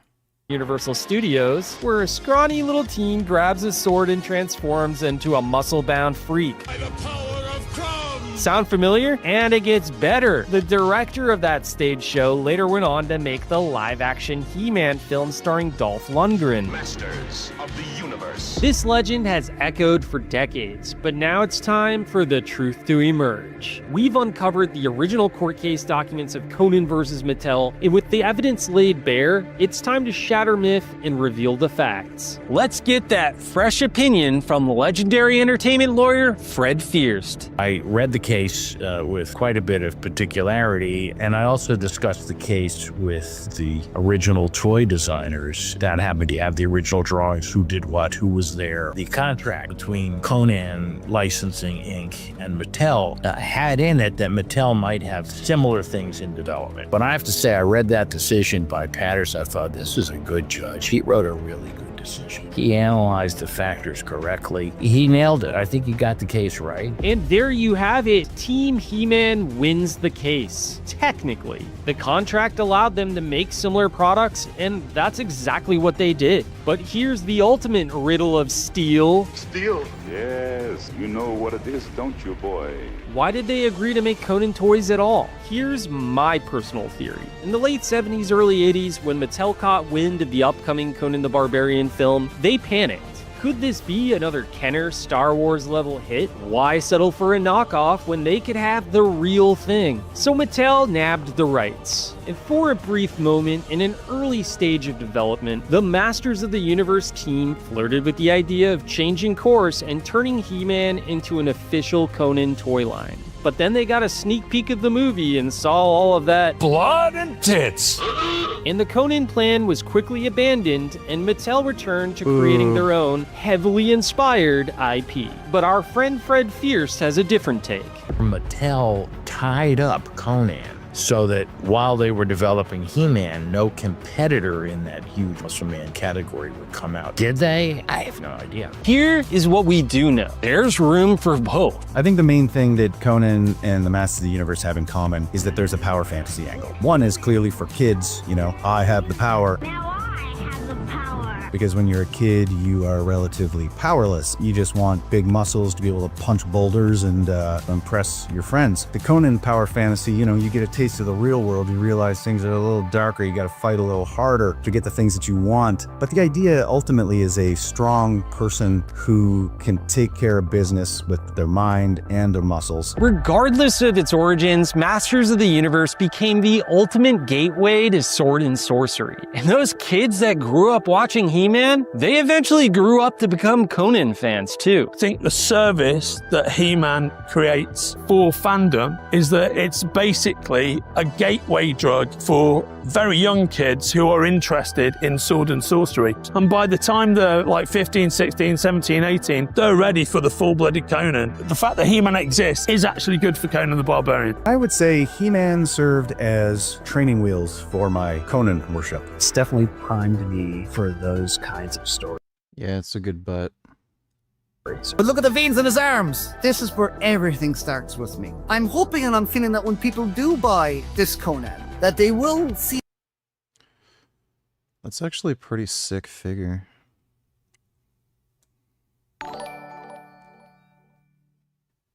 Now that you have a girlfriend, are you going to forget about Joey? No, of course not. I love Joey. He's a sweet boy. Could never forget about him. He's just so gosh darn sentient. Thanks for the donation, though, even now.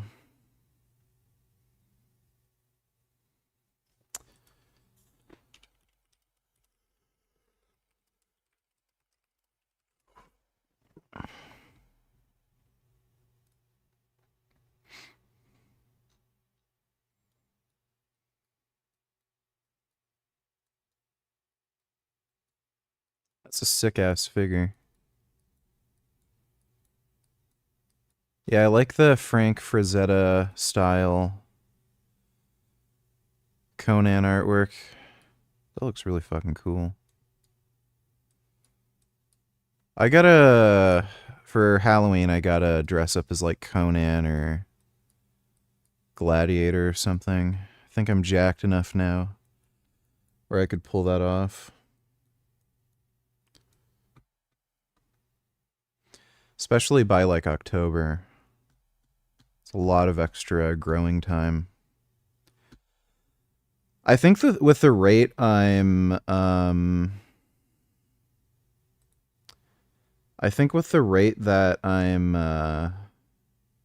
gaining, I might be able to do 405 for reps pretty soon. That they will see a little bit of this guy in here too. Conan is such an archetypal character, this barbarian warrior. That's where you get He-Man, Thundar, Khal Drogo. Old bones, old tropes, old ideas. Drinking Robert E. Howard water, adding coffee grains to it. They all begin with Conan. So whether your flag flies high over Aquilonia or you stand tall over the gates of Castle Grayskull, remember this. It's all just sword and sorcery. And together, by Crom, we have the power. You know, it's really too bad that sword and sorcery is kind of like a niche genre. I fucking love sword and sorcery. That original Conan film was so fucking incredible, and it sucks that society is just so lame and fucking gay. That movie did really well, and then like fucking producers were like, Oh, let's make it lame and gay. Get rid of all the blood, all the like decapitation and violence and murder and sex slaves and girls getting raped and stuff, and then make it PG-13. And like what sucks is they're right about it. It ended up making more money, so it just shows you that everybody's like just this tasteless fucking pussy who just can't stand murder and rape. Like, imagine that. What kind of jackass doesn't want to see girls getting fucking raped in movies? Like, you're a fucking asshole. And like those like fight scenes, especially the pit fighting scenes, like they're so fucking awesome. It's just bullshit. Like and subscribe. I don't know if I'm ever going to be able to fucking get through this, man. Oh my god, that's just... Oh boy.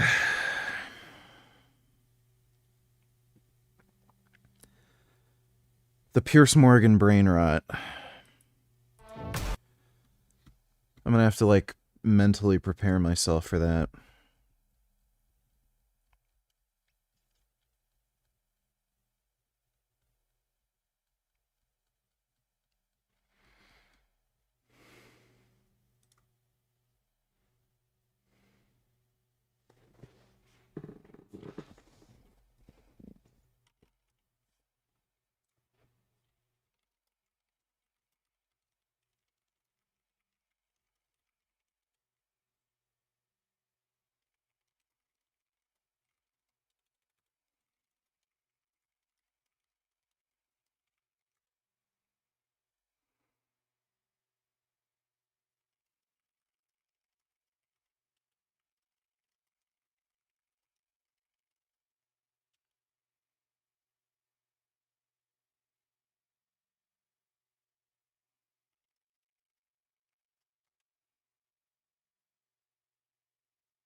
All I'm saying is, rape scenes in movies can be tasteful.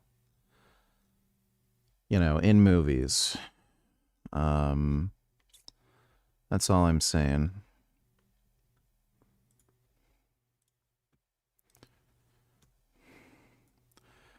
I also like Kuma from Tekken 8. He's a big bear. He's a big silly bear. He has a karate thing on. He's a karate bear. He's cool.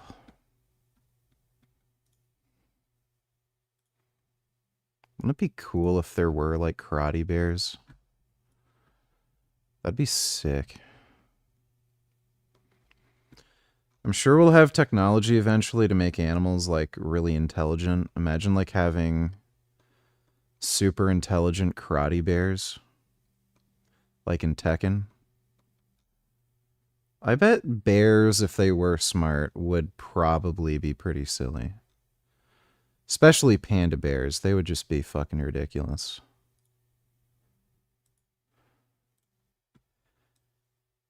Look at him. He's a big karate bear.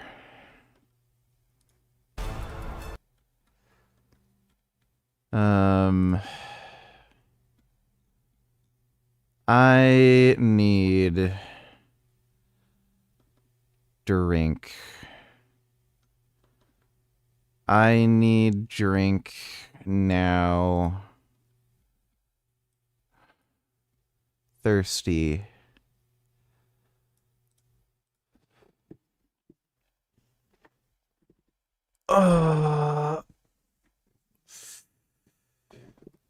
I think to this day, I don't know what my favorite, like, I think at least one of my favorite movie rape scenes has to be Girl with the Dragon Tattoo. That girl who in that movie was just really cute. She has a really cute, nice bum. I'm also kind of into alternative chicks, and I really liked her trashy makeup. It's hot when girls wear like dark lipstick and shit and like a ton of eyeliner. Makes them look like trashy whores. It's kind of hot just watching her get like, you know, tied down to the bed and everything. And she has like a really nice butt. You know, it's just a movie though.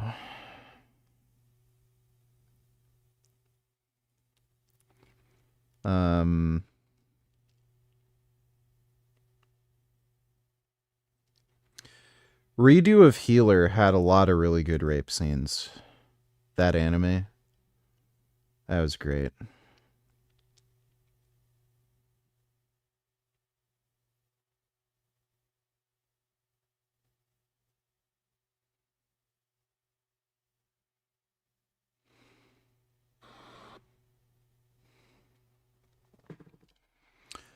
$21st New Tellers, these are the people doxing you. Shout out late.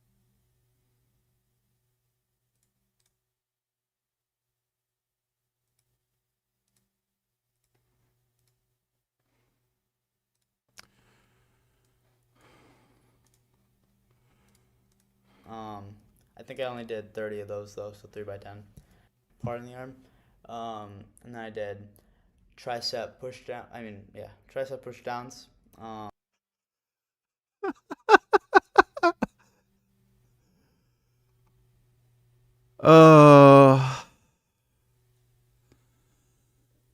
Oh my god.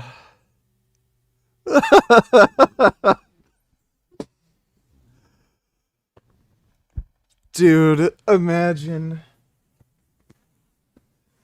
Like, by the way, there's no excuse anymore. Like, you can see how serious people train, right? I'm not gonna make fun of somebody for being, like, weak when they just started lifting. Like, obviously, if you're a young kid and you only just started training, you know, for the last, like, few weeks or a month or two or something, you're not going to be able to lift a lot of weight. But, like, this is just being a bitch. Imagine uploading this. Like, you have access to the internet, you know what hard training is supposed to look like, and this is what you do. Hypothetically, if you were on Chris Hansen's show, what would you do? Would you challenge him to a cage fight and or ask him how much he benches? I feel like you could easily take him in a fist fight. Like if I was a predator talking with an underage girl, well, what I would do is not say anything and get a lawyer and then just try to argue for like entrapment or something. Or just based on like say the nature of the kind of text, just say there's not any suggestion of sexual activity even going to be taking place. Something like that. Like there's a number of people on To Catch a Predator who are smart and just got lawyers and nothing happened to them. So, like, I'm not an idiot. I've been through legal issues before, but, I don't know, if it was something stupid where I was just trying to meet up with, like, an 18-year-old girl and then Chris Hansen's there, yeah, I guess I'd call him a pencil neck and challenge him to a fight. Thanks for the donation, though, Ben Boy. I think I only did 30 of those, though, so 3x10. And I did, like, this is just not trying hard. This is what low testosterone looks like. hammer curls. Like, girls train like this. 12x5. Those are pretty nice. I like doing hammer curls still. I needed to train my forearms. I have really thin arms. Like, it's not even a joke. Someday I'll be bigger, but, you know, it just is what it is. I'm too lean. I'm too little. So yeah, and then what else did I do? Oh, I did the wrist curls. I did I did 5 by. Like, he is using weights that are so light and easy for him that he's not even going to failure. Like, he's just getting bored, and like, well, that's enough. 12 of those too on each arm, and then I did skull crushers 3 a little weak. You know, that's why I'm working out though. You gotta fix. Dude, he has like this gay bitch fucking broccoli hair growing, a little bitch fucking necklace, gay twink fucking clothes, like bright blue light sweater, and it's like, dude. And like, yeah, did I not tell you all? They're all gay. All the people who watch the Face IQ debate and shit, they're all fucking gay. I personally like him. He's just big carnivore eater. But let's go. I mean, I think. Yeah. How's that carnivore diet working out for you, dude? Yeah, carnivore diet. So he's eating this like a fucking retard.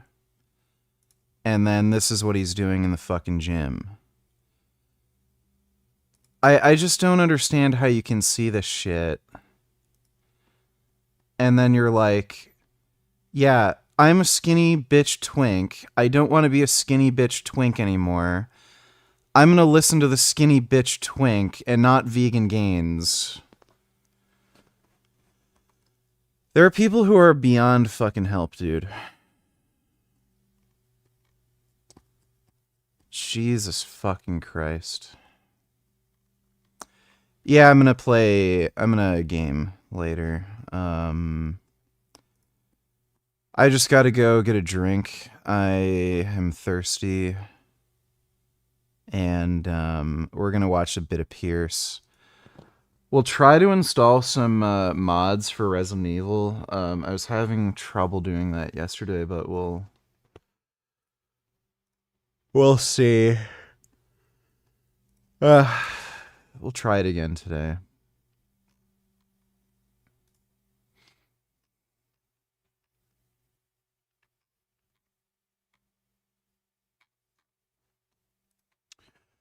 Okay, I'm just gonna go grab a drink. I'll be right back.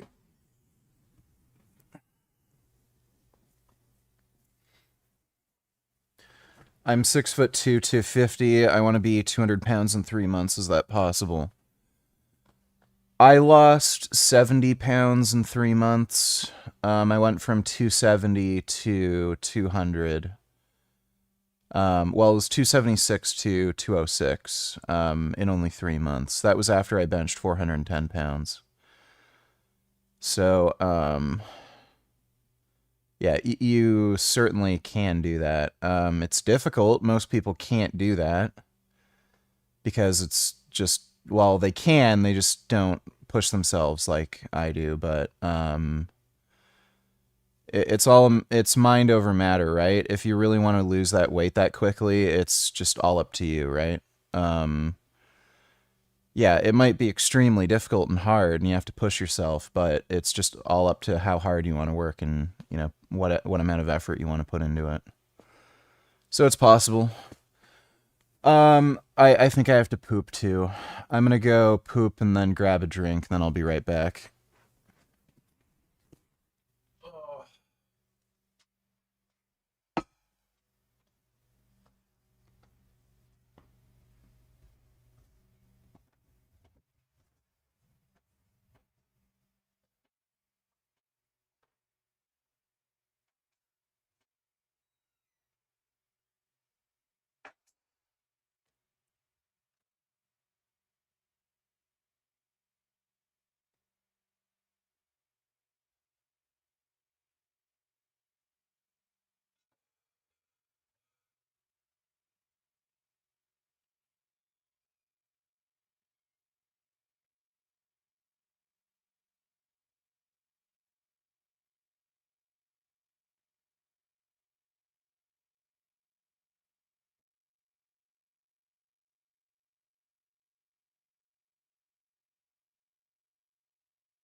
Boogie boogie.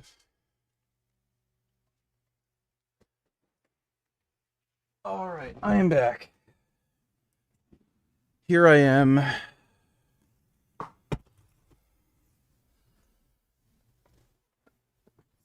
Oh.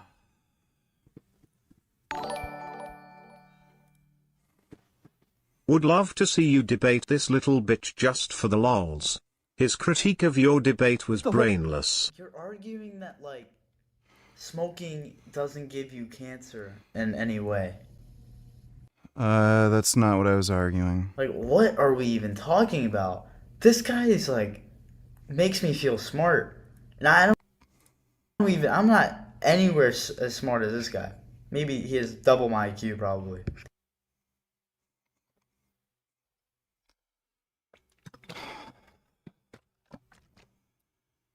Yeah.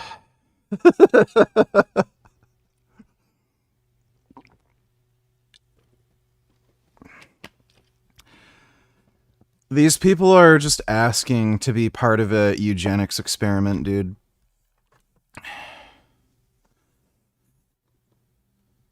Well, thanks for the donation, 21st. Kid Boo donated $2. Let me see. Yeah, I finished Reanimal.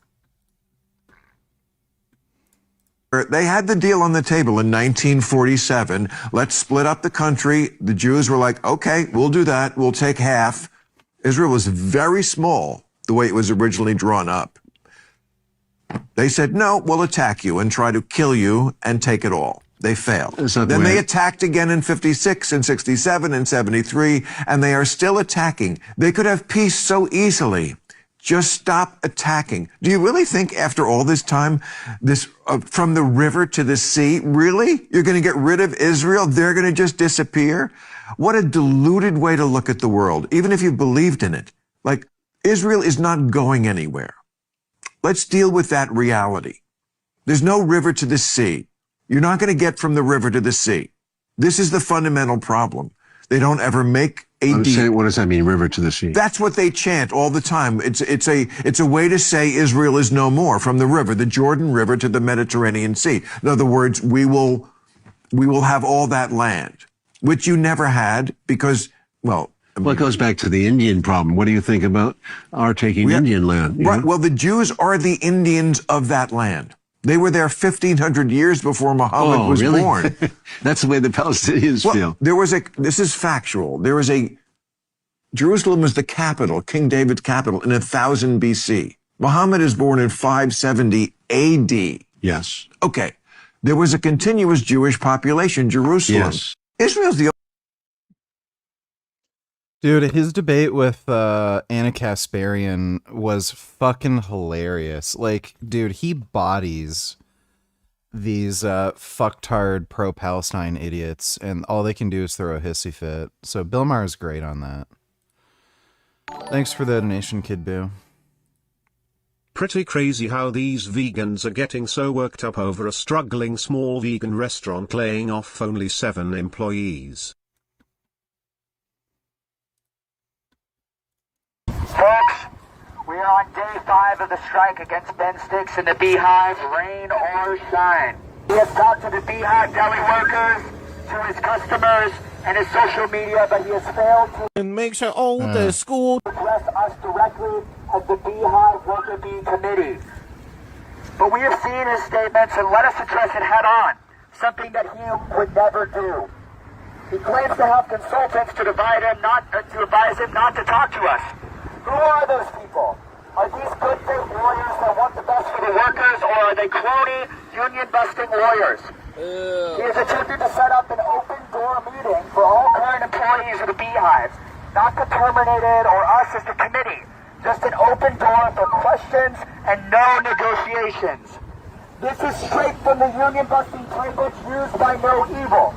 So your consultants, are they the same lawyers used by the other union-busting vegan companies like No Evil and Rebel Cheese?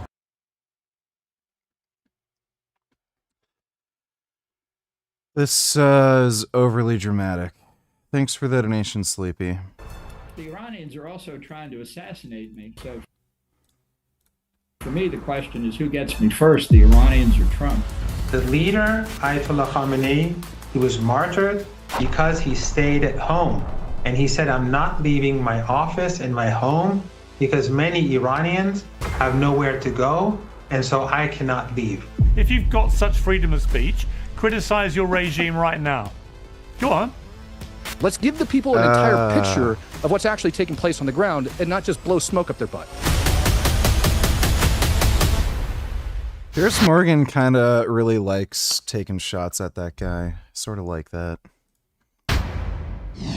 9 days ago, I spoke to former US National Security Advisor John Bolton about the looming possibility of a US war on Iran.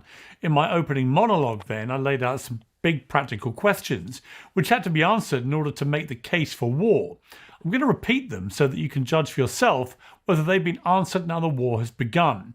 Is the US planning surgical strikes against specific capabilities and powerful men? Or is this a longer, riskier, more complex operation? Is the aim to bully the current regime into compliance, or is it to change the regime altogether? The Iranian protesters don't have the guns. There's no opposition militia. So who is going to sweep in and govern a new Iran? And the biggest question most US voters are now asking, why are we doing this? Well, in my view, all of those questions remain unanswered. Ambassador Bolton has made the case for war on Iran for at least 25 years, and he joins me now, hopefully, with some answers. Ambassador, welcome back to Uncensored. Glad to be with you. It seems to me we just don't know how this is going to play out. Donald Trump doesn't know. Benjamin Netanyahu doesn't know. I assume you wouldn't be bold enough to say you know. But from what we've seen in this first week of this war, what is the most likely end game here?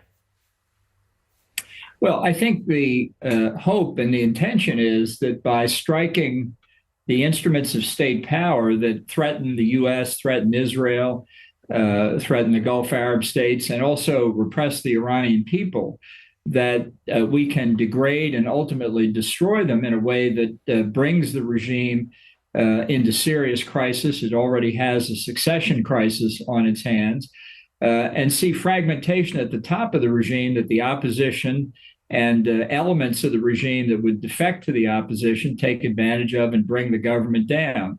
The reason for this action is that Iran's nuclear threat and its terrorist threat are policies the regime will never change. In other words, their behavior is not going to change. And therefore, for the interest of U.S. national security and Israeli national security, the only alternative is regime change, which is what the objective is, whether the White House says it or not.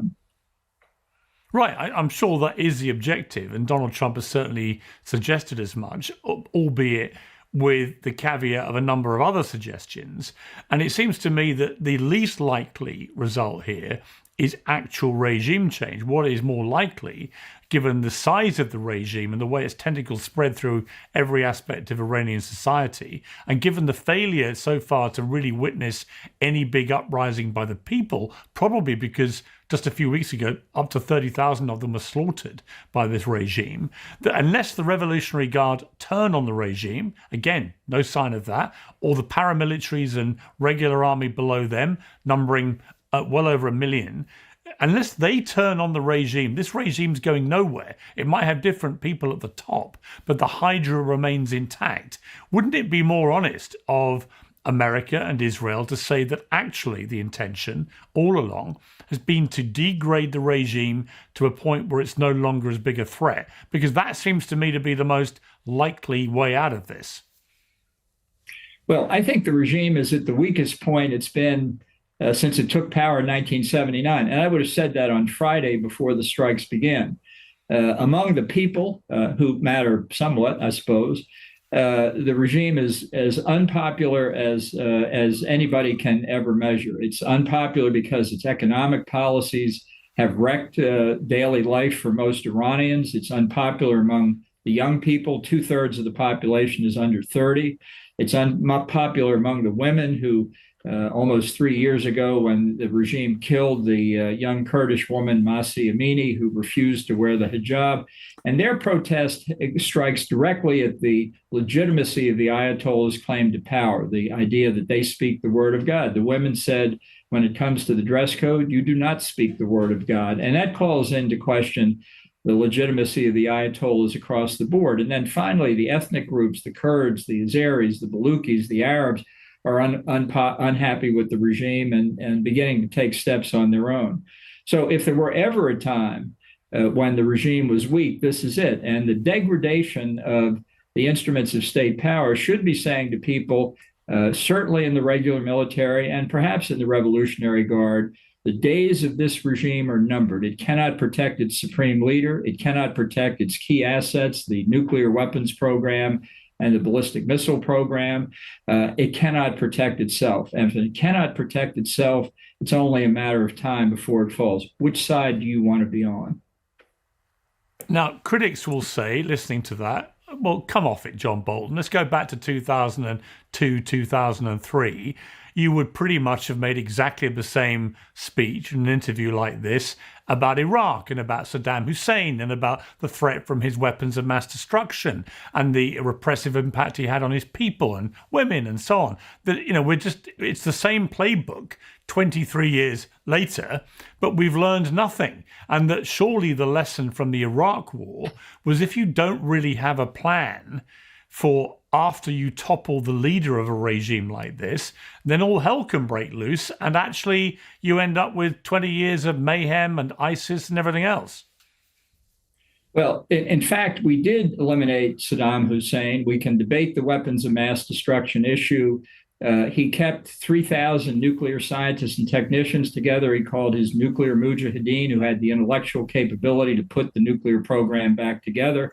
And I would say that our mistake in Iran was not that we didn't have a plan, is that we had a plan that put the U.S. in the position through the Coalition Provisional Authority of being part of the Iraqi political scene. I think that was our mistake there. The issue for the United States is the threat of nuclear weapons and the threat of terrorism. I'd like to see a transition to some kind of system that the Iranians are satisfied with. It seems impossible to believe we could get a worse government than the one that's there now. But it's not possible to lay out a 500-page plan of what the day after will look like. And that's been true throughout human history, not just in Iraq in 2003. When the Americans declared independence from your ancestors, they didn't have a post-monarchy plan either. Yet we were able to work it out. Why do you think the Iranians can't work it out?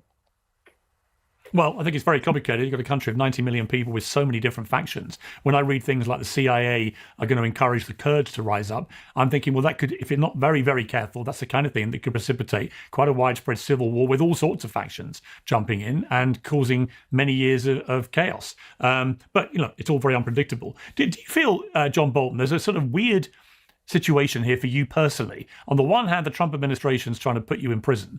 And on the other hand, you're in... I don't know how tall Pat is. I'm pretty sure she's pretty small. Let me see. I don't know if she has her height listed anywhere.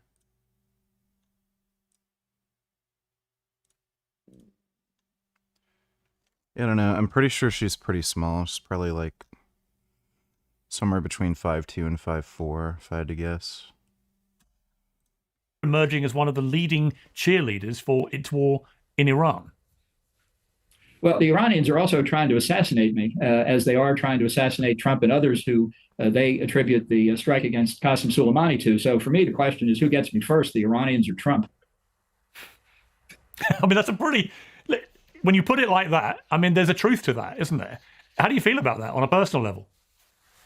Well, not wonderful, but I think from a perspective of American national security, I think the case was true for 20 years that the answer was regime change in Iran. I'm only sorry I didn't persuade Trump to do it in the first term. Many people are looking at Donald Trump now, and even if they voted for him, they're thinking, Does he know what he's doing here with Iran? Will this define his presidency, his legacy? Will it define how he's looked back in 100 years in terms of the history of this? You, in your memoir, The Room Where It Happened, obviously you worked with him in the first term, you said that Donald Trump was stunningly uninformed and lacked basic knowledge of major foreign allies. Given that assessment that you made, how much do you trust him with what's going on now? Well, there's no telling what he's going to do. Mia Khalifa's a piece of shit. She is a Holocaust denier and wants to exterminate the Jews. I think the objectives are correct. I think he's already made mistakes that may be fatal. I think they're correctable, but he needs to correct them. He didn't make adequate preparation in American public opinion to make what I think is the extremely strong case that regime change is the answer. Indeed, today, because of subversives within his own White House, starting with the vice president, who don't agree with this policy, you can be sure of it, he's impairing his own ability to make the case. Likewise, and closely related, he didn't make the case to Congress in advance. He didn't prepare the groundwork with allies in advance. And as I mentioned a moment ago, my gravest concern is that he hasn't cooperated efficiently or sufficiently with the opposition. They're the ones that have to make a lot of key decisions and take key actions on the ground to help fragment the regime, without which the odds of success decrease significantly. Ambassador Bolton, always good to have you on Uncensored. Thank you very much. Well, thanks very much for having me. Well, I'm joined now by my panel, Omar Badr, the Palestinian-American journalist, Aaron Mate, investigative journalist with The Grey Zone, Matt Tadio, the US Special Forces veteran and host of Speak the Truth, and by Emily Schrader, the Israeli-American journalist. Well, welcome to all of you. Matt Tadio, from a purely military standpoint, we're all watching this. So this guy's a faggot, this guy's a terrorist faggot. I think in the civilian world, with kind of a mixture of shock and horror and awe and wondering what the hell is going on the battlefield. It looks like Israel and America have attacked Iran, and Iran has now responded by attacking pretty much everybody. And when you see hotels in Dubai being hit and so on, people understandably are in the grip of panic. But from a military perspective, I saw Pete Hegseth today, the Secretary of State for War, arguing very strongly that this war was going extremely well for America and Israel. Is that your assessment? I guess we got to figure out and define what victory would look like for the United States and Israel to determine whether or not it's going extremely well, right? It's like you were talking with Ambassador Bolton. Are we looking for a regime change, or what is our objective actually on the ground? Because it's changed over and over. But from right now, from what I can tell, yes, I would say that there's several different measures that we could use in order to say that it's going pretty well. Even though Iran's getting off a lot of ballistic missiles and a lot of drones, vast majority of them are in fact getting shot down. Casualty numbers are extremely low for the amount that they've actually fired, which tells what a great job the United States and the coalition forces are doing over there inside the Middle East. Not the Red Sea, but the Strait of Hormuz, we can take a look at that. I was actually just looking at that right before I come up here. There's plenty of ships that are still sailing through there, despite Iran claiming that it's been shut down. And the Iranian Navy's been decimated. The U.S. just announced we sank another submarine, first submarine sank since World War II with a torpedo. So, by those measures, sure, we're decimating a lot of infrastructure. We're taking out vast amounts of the IRGC and their military capabilities. But the people also have to understand that Iran's got tunnels just dug into these vast mountainsides. And they're storing a lot of their drones. They're storing a lot of their ballistic missiles. So when they're above ground, sure, we can attack them. But when they're dug into those mountainsides, you got to give credit where credit's due. They did a good job planning ahead. It's very hard to target those. Aaron Mate, what is your overview here? Because it seems to me there are a lot of people who have extreme views either side. Let's take most people in the middle, like most regular people I've talked to, be it in London, in New York, in Sydney, wherever it may be. They kind of think, look, the Iranian regime is awful. The Ayatollah was a terrible, tyrannical person. He repressed his people. Clearly, Iran has sponsored terrorism throughout the region. There's kind of unanimity about that aspect of this. But they're not necessarily buying in, according to all the polling, and I'd be worried if I was Donald Trump about this, that they're not buying into the imminent threat that Iran was posing, not least because last summer we had a 12-day war in which we were informed afterwards Iran's ability to develop a nuclear bomb had been pretty well decimated. Yet here we are, just 8 months later, with apparently an immediate pressing need to go into full-blown war with Iran because of the impending imminent threat of them creating a nuclear bomb. And people are like, well, how can those two things be true? I think it's hard for people to buy into the case for war when it's such a transparent crime and the pretext is so incoherent. What crime? So Iran can commit terror attacks, and that's fine, but stopping them from committing terror attacks is a crime. So, like I said, this guy's a gay fucking retarded faggot. This is what being a beta male, having no nuts, and being a fucking communist gets you. Look at this little bitch, dude. Look at this fucking pussy. This is just like what a bitch looks like. The Trump administration in recent days has given us so many different explanations. First, they claimed that there was intelligence. Hey VG, I saw the latest Pixar flick, Hoppers. Spoiler alert, it was not very good. How it got a 96% rating on Rotten Tomatoes is a mystery to me. Yeah, I mean, I'm not surprised. Zootopia looks really good. I do want to watch Zootopia. But yeah, Hoppers does not look that great. Thanks for the donation, Dodo. Of an imminent threat to U.S. troops in the region. Then, when the Pentagon briefed Congress, they had to admit that was not true. Then Marco Rubio said the other day that, well, we knew that Israel was going to attack, and if Israel attacks, then Iran would retaliate against our forces. So to protect our forces, we had to strike first. And then that was immediately walked back because who signed up to go to war for Israel? And Trump even admitted that that was a lie when he said that he struck first because he thought that Iran was going to attack, which is also a lie because the Trump administration has been lying the whole time. They lied when they went to these negotiations last week in Geneva. They told the Iranians, and I know this from sources who were there, the Omani foreign minister who brokered this has also confirmed this. They told the Iranians that they were okay to just discuss. You'll notice they're hyper fixated on just like dumb shit, pointless lies that don't really matter. You know, when Americans do it, like, oh, well, why did we attack Iran? Israel was going to do it first. Oh, that's not true. And then they hyper fixate on something stupid like that.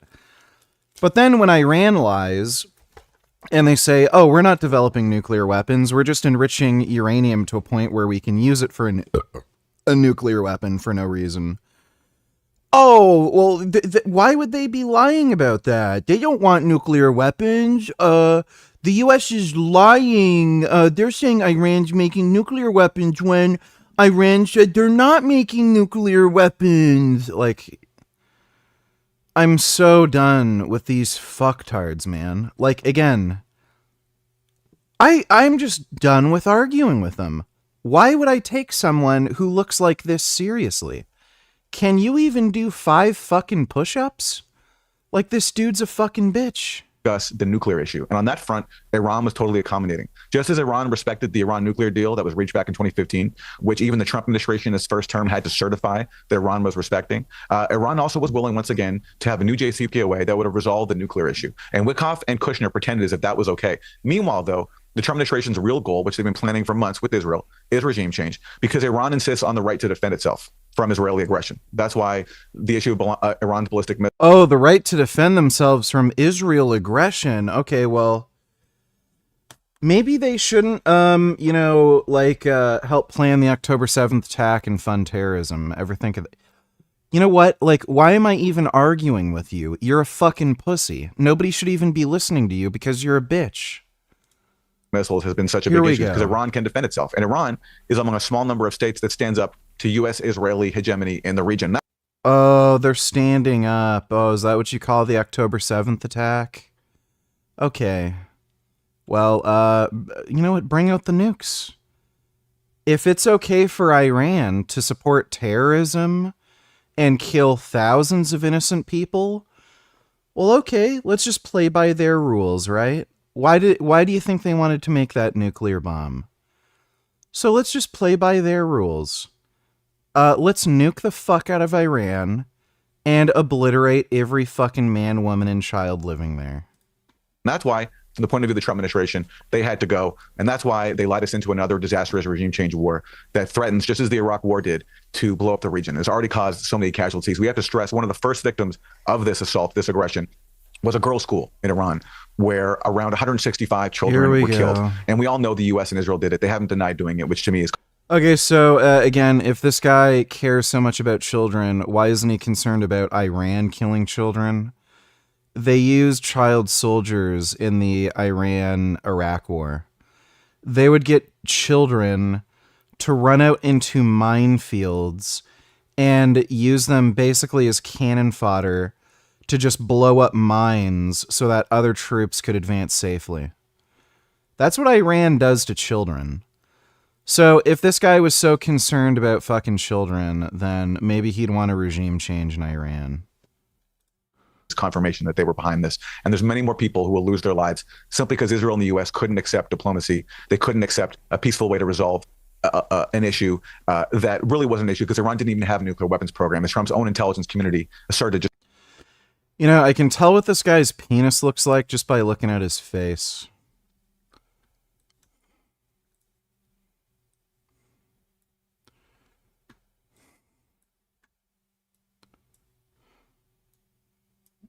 Wait.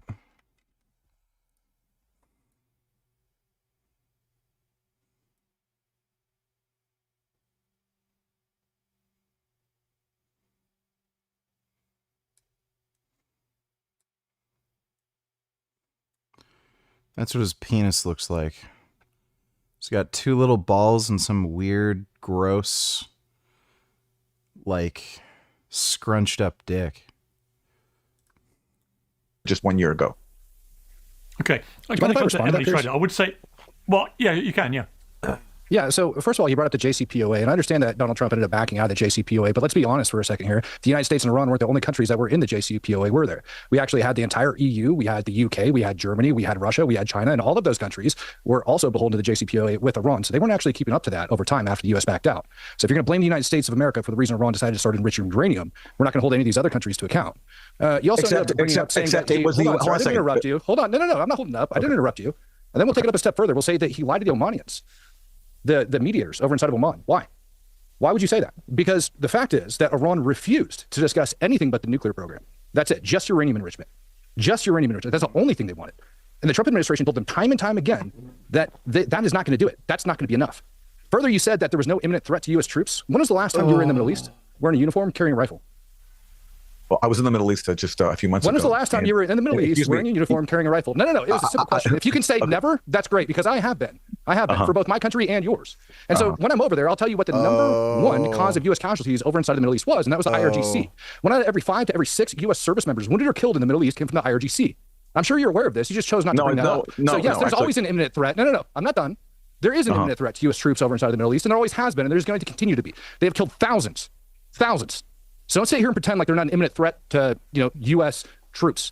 Then we can address your Israeli aggression, and they got to have ballistic missiles for Israeli aggression. Remind me again, this little beta male is getting fucking stomped. Get fucked. Yes, bring on more guests like this. That funds Hezbollah, the largest non-state terror organization in the world?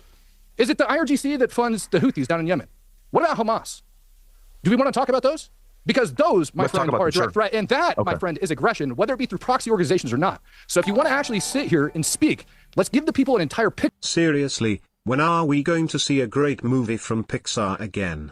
At least Toy Story 5 looks good. Yeah, I don't know. Hopefully Toy Story 5 is good. Thanks for the donation, Dodo. Picture of what's actually taking place on the ground and not just blow smoke up their butt. Okay, let's take. Can I address his points or not? Dude, he got smoked. I'm going to come back to you because I want to give the other two. That is panelists just a chance to say embarrassing. something. But we'll come back to you and give you a chance to respond. Buddy, he just cut your fucking nuts off. You're a fucking tranny now. Like, shut up.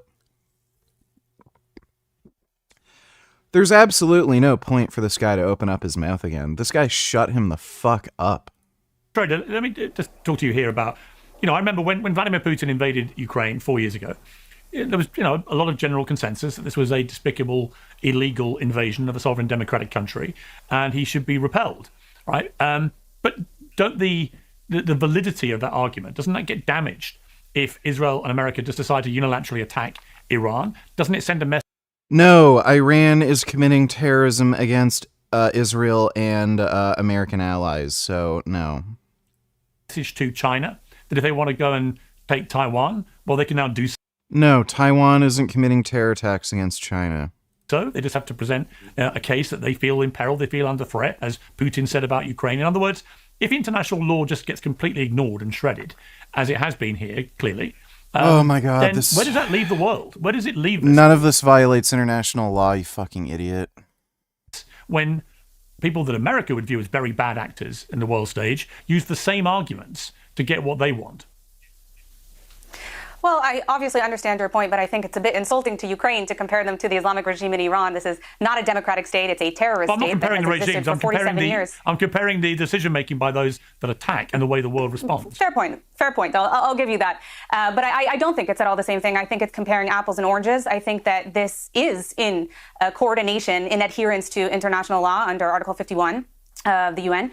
And I think that it's that this regime has posed a clear and present danger to U.S. troops for many, many decades. I mean, their entire ideology is built on this concept of death to America. One of their first actions that they did was to take over the U.S. embassy and hold hostages for 444 days. Now, you could say, oh, well, that was just during wartime. That was something about revolutions. No, that's something they've continued throughout that time since then. And I think more importantly, you know, when you want to talk about hegemony, look at what the Islamic Republic has done in this region. They are the expansionist power. They are the ones who are destabilizing the entire region. That Islamic regime is responsible for more deaths of Arab Muslims than any other single entity or organization in the Middle East. They're responsible for Hezbollah. They're responsible for the terror proxies in Iraq. They're responsible for the destabilization and terror proxies, including building IRGC bases in Syria. They're responsible for the Houthis in Yemen and launching a terrible, bloody civil war that happened there. Of course, they're responsible for Hamas and Islamic Jihad in Gaza that have completely destabilized Palestinian society and kept it stagnant from progressing. So there's a lot of things on the table here, a lot of examples of how this regime has expanded their influence, and that is by design. The ideology of the Islamic Revolution, the concept of it was to export the revolution. Those are their words, not mine. And that is exactly what they have done through their terror proxies and their efforts overseas. And it's not just the Middle East either. These two gay retards are thinking of what to say next, and they're gonna be like, what about the children that died? Innocent civilians? I can guarantee you that's what's just. There's a bunch of marbles clanging around their brain, and they're just gonna say, innocent women and children, though. Which is something that presses, or rather makes the case for the military operation now. This is also in Europe. We know that the I watched the Devil May Cry Netflix show for about 30 seconds, and I turned it off. I literally could only handle watching that for 30 seconds. That was one of the most horrific adaptations I've ever fucking seen in my life. That was so fucking bad. Whoever made that show did not understand the character Dante at all. Not one bit. Did not even come fucking close. Like, Dante in the games was fairly quiet, and just an extremely kind of confident and sure of himself, fearless kind of dude. But like when it was appropriate and funny and witty, and it showed confidence and would like scare and intimidate his enemies, he'd like make witty one-liners and make jokes and stuff. He's kind of a lighthearted kind of guy. And then like they did the Netflix adaptation, just yappity yap, can't stop talking, obnoxious fuckwit that you just wish would shut up. That was so bad.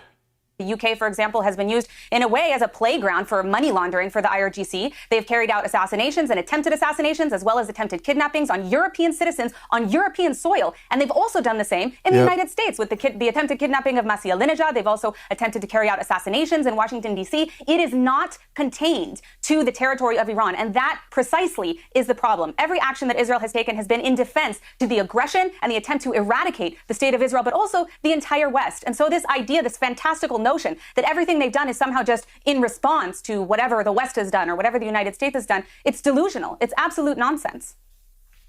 Okay, let me bring in Omar Badr. Omar, you posted this.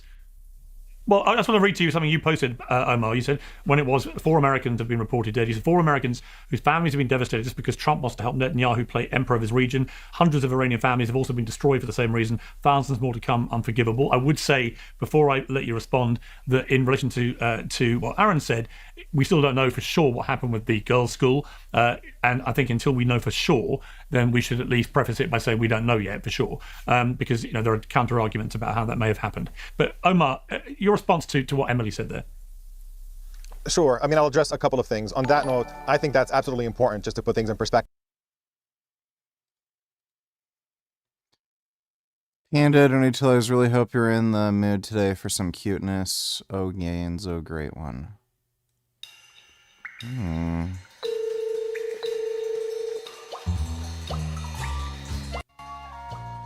Albino panda.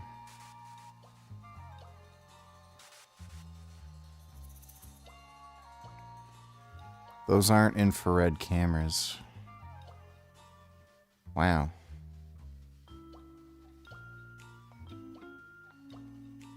I don't think it's albino.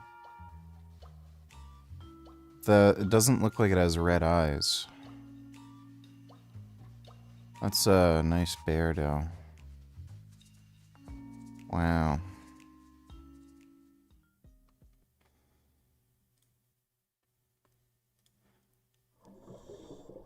Oh. Look at this little sea potato. Oh, that's a big fish. Oh, that's a big fish coming to say hello. Oh, look at that big fish. Oh, that's a nice big fish saying hello.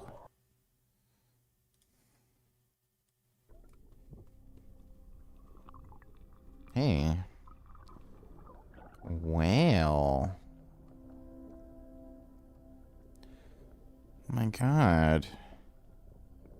Albino humpback whale? My goodness. What a nice, friendly whale. That's a nice whale. Oh, what a sweet whale. I love whales. Oh, that's a big sea potato. Oh my god. Look at that big sea Women potato. cannot market themselves without sexualizing themselves. Because in reality nobody gives a shit about what women actually have to say, cause it's usually stupid as duck. Alright, I'll look at that in a second. Thanks for the donation, Kid Boo. And thanks for the donation, Panda. Let me see.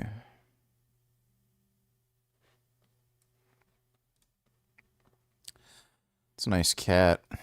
For what they're wearing or like how they're filming certain lifts, like if they're filming from the back a little bit too much. Like, I agree, sometimes the way that a lift is filmed probably isn't the best angle for filming an exercise, but at the same time, like, you're kind of missing the bigger picture here, and that is only 26% of women weight train, at least according to Google. I feel like that's a little bit high still, and we're fighting a huge issue with women as they This reminds me of one of the reasons I don't like hoppers is because it tries to teach that humans aren't that bad a species, which you would disagree with, VG. Yeah, that's, humans are pretty bad. Thanks for the donation, Dodo. age where, you know, bone density is super low. Each decade of life, we're losing muscle mass. So even if some exercises are maybe not filmed the best way, like, at the end of the day, I don't care because women need to see more women lifting. I keep seeing all the... I'd agree with that. I don't think it's necessarily a bad thing overall that, you know, women weight training is tied to sex appeal. Like, honestly, I think a huge reason a lot of dudes get into weight training is largely sex appeal as well, like being attractive to women. The whole reason I started weight training is so that I could get pussy in high school. So if it gets more more women lifting, yeah, I mean, there's some like ridiculous shit though. Not that I'm complaining, but there's some crazy fucking women's athletic wear where you're literally just wearing like bedroom sex lingerie to the gym. But you know, it is what it is. Whatever.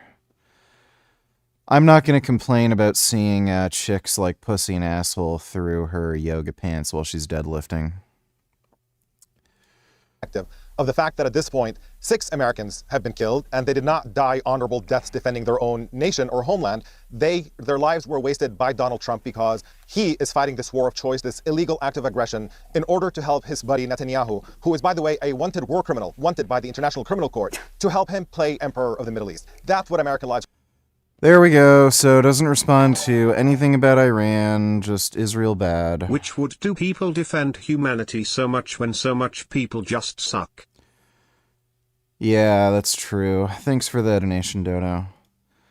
Bro, this dude is such a fucking gay pussy.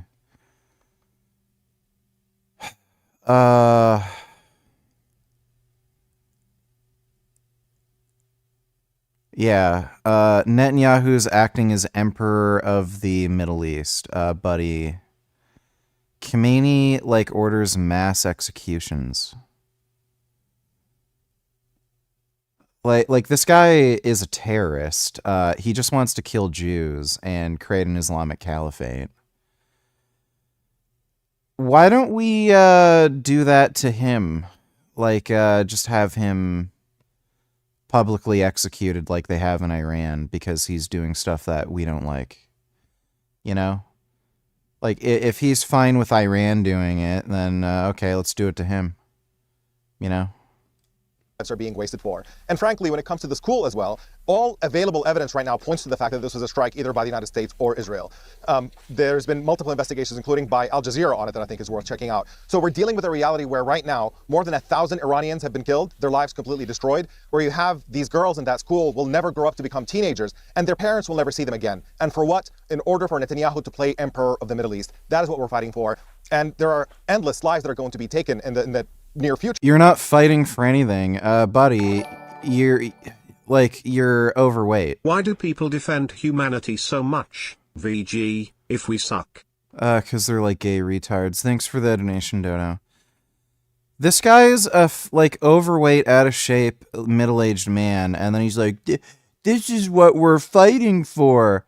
Buddy, whining and crying on Twitter isn't fighting for anything, and nobody's taking you fucking seriously. So, yeah, dipshit. America and Israel's clapping fucking Iran's cheeks. They're clapping Hamas's cheeks, Hezbollah's cheeks, Houthis' cheeks. What are you, like, nothing you're doing is fucking doing anything. Nobody cares. You're a bitch. Not just in Iran, but in neighboring Arab countries and in Israel and American troops. This war is a moral abomination, and there's no way to defend it. And I just have to comment on the chutzpah that Emily just displayed, talking about Iran as an expansionist country at a time when Israel is illegally occupying the Palestinian territories, the West Bank, Gaza, and East Jerusalem, illegally occupying a massive part of Syria that has expanded since the Syrian government has fallen, even though the new government is bending over backwards telling Israel that they're going to protect them and do whatever they want, and occupying parts of South Lebanon, refusing to end them. Israel is literally physically expanding on the ground in contravention to international law, and they are the dominant, most significant terrorist regime in the entire region. And just on that note, I want to address Matt's moral confusion here, is that he seems to be under the impression that an Israeli regime that is engaged in illegal occupation, has a system of apartheid, engaged in genocide in Gaza, is allowed to have illegal weapons, including nuclear weapons. But how dare Iran on the other side have conventional weapons because he views them as a threat? International law doesn't mean anything unless it applies to everybody equally. Rules don't mean anything unless they apply to everyone. And if you judge by that double standard of saying people that we like get to do whatever they want, commit whatever crimes they want, and have whatever weapons they want, but people that we don't like don't get to, then that is just an elementary moral hypocrisy, and it is not. What? So, like, if we go by the standard, so he'd be fine with, like, I don't know, convicted child rapists, serial killers or something, if they get out of prison, like, owning firearms? Like, if you're a horrible, violent criminal, you should be allowed to have a gun? Like, is that, like, because if we follow that to its logical conclusion, presumably he thinks anybody should be able to have access to a weapon, right? Not a roadmap for stability. You play in a world in which might makes right and you can do whatever you want. That is a recipe for eternal conflict and eternal death. It is simply not morally coherent to want to live in that kind of world. So I appreciate you. I think if you want to talk about moral coherence and consistency, hang on, sorry. Where was your outrage? Wait a minute, Emily, I'm going to come back to the panel for your response to that, because I want to take a short break now to be joined by one of the most strident critics of the argument that the US faced an imminent threat. Senator Mark Warner is a Virginia Democrat and a Senate Intelligence Committee member. Senator Warner, thank you very much indeed for joining me on Uncensored. Congress is due to vote on a war powers resolution to curb President Trump's use of force in Iran. It would call for an end to military operations in Iran within 30 days, unless Congress provides authorization for use of military force or a declaration of war. So let me just first ask you, how will you vote on that? I will vote yes. This is a war of choice. I am one of the strongest supporters of Israel in the Congress. But I think when we put American troops in harm's way, it should be based upon imminent threats to America. Oh my God. Yeah, don't vote Democrat. Get these fucking people out of office. Like, they're just commies. There was no imminent threat. I was, a matter of fact, down in the part of my state, Virginia Beach and Hampton Roads, where the vast majority of the sailors who are deployed on the fort, who are in combat right now, and hearing from their family and loved ones saying, why are they there? What is our goal? The administration has said initially this was about nuclear weapons, although the administration claimed those were obliterated 6 months ago. Then it was about ballistic missiles. Then it was about, recently they even said, the Iranian Navy. And then the president has called for regime change. And again, I shed no tears over the death of the senior Iranian leadership. Awful. It is an awful regime, 47 years of tyranny. But I worry, particularly on the last one, if the president is calling for regime change, and if the Iranian people respond, if there's 100,000 Iranians protesting on the streets of Tehran, and the IRGC then goes out and murders 5,000, 10,000, 15,000, what is America and our few remaining allies' obligation then? So I think if the president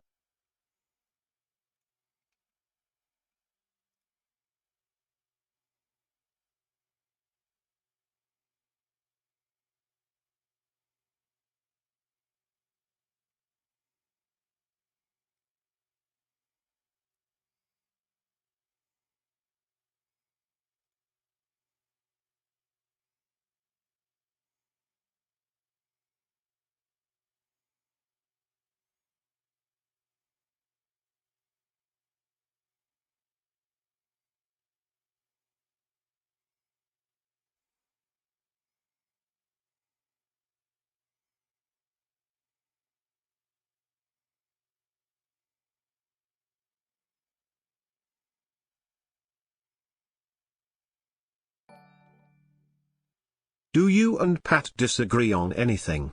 Is she an ex-Muslim? BTW, the Professor Marondi part coming up is pretty funny lol. Remember when Pears let that Iranian girl shout Persian death threats at that professor? I don't think she was ever Muslim. I don't think so. I don't even know what her, ethnic background is. She looks like some kind of Asian. But, I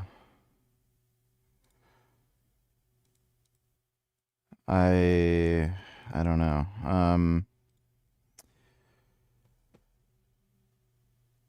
I haven't found anything that we disagree on yet. We both like Sailor Moon, too. I really want to watch Sailor Moon with her. I like Sailor Moon. Sailor Moon's just cool. Thanks for the donation, A. wants to make a war choice, and Iran are bad actors. If he wants to say we want to start a war with Iran, he needs to come to the Congress and the American public and make a case. So far, we've had 3 or 4 different cases made, and I think most of the explanations have fallen short. I agree about the mixed messaging.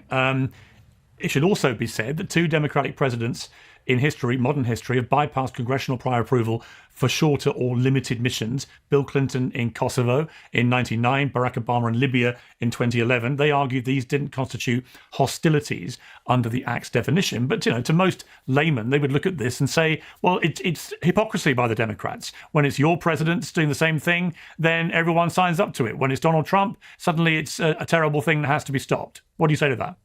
What I say to that is, Pierce, normally, she supports in the Israel. case both in Libya and Syria, if my memory holds, it was in reaction to incidents that were taking place. And our hand was forced. Matter of fact, if the president had decided to strike in early January, where literally millions of Iranians were on the streets urging regime change, I might have agreed or disagreed, but there was at least a logical point in time. And the reason he couldn't at that point, and this story needs to get out there more, was one, because our military presence was not there, because we had our key aircraft carrier, the Gerald Ford, off the coast of Venezuela on another of his military adventures. And our European partners in particular were obviously consumed by the president's, I think, kind of crazy folly. $802.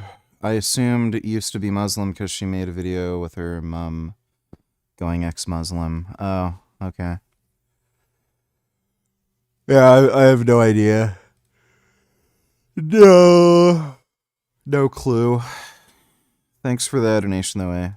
To try to take on Greenland. So our ability to bring our Europeans who have ties with Iran into the conflict were limited. So he didn't act then. We've then seen a build out. There was no surprise on any of this. He's been building up forces for months.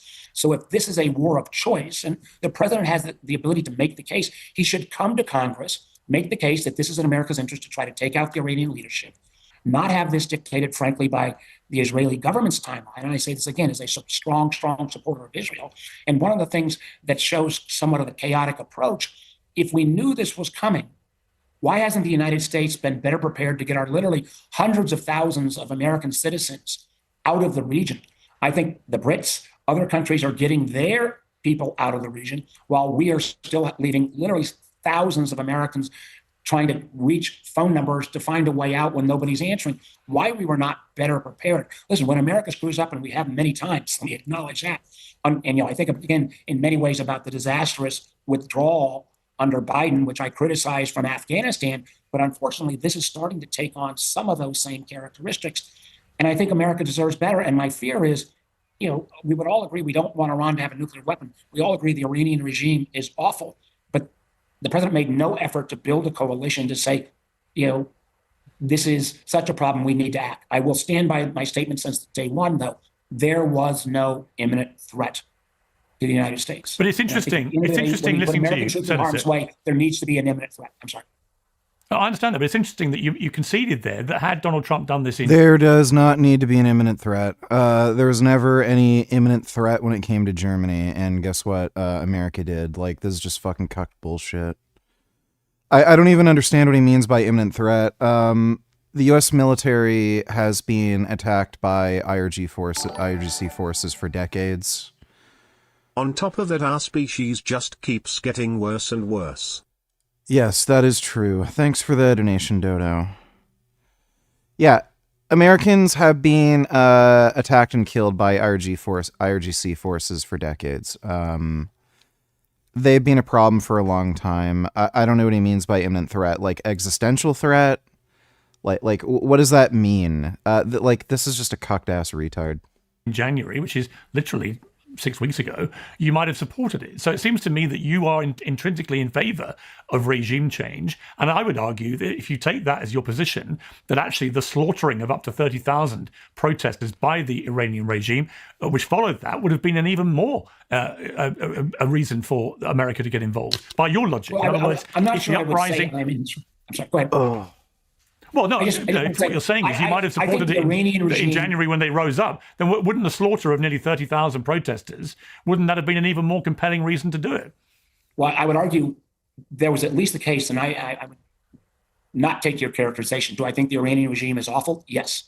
Do I lose any sleep over the fact that the supreme leader and others were killed? No. Do I think that would mandate a regime change, right away without a plan?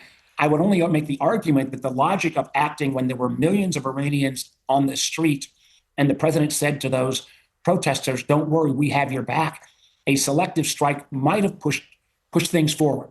What I feel we've had now is because he drew that red line, then brought an armada to the region, an armada that couldn't have been there before because he was focused on Venezuela and he didn't have support of our allies, to take this action now, not based upon an American timeline or an imminent threat, means presidents in American history have chosen to go to war. If they choose to go to war, they have to come to the Congress and make their case. He has not done that. And my fear now is, again, from not just humanitarian, but from a practical standpoint, he once again has said to the Iranian people, rise up, take back your government. If they do rise up and hundreds of thousands of protesters appear in the streets, does that obligate America to put troops on the ground to protect those protesters? I think you have to think these things through. And what I see from this administration is this chaotic approach, thinking about all these things in isolation rather than the interconnectedness. And again, part of the proof of that is this guy's like a fucktard. He doesn't know what the hell he's talking about.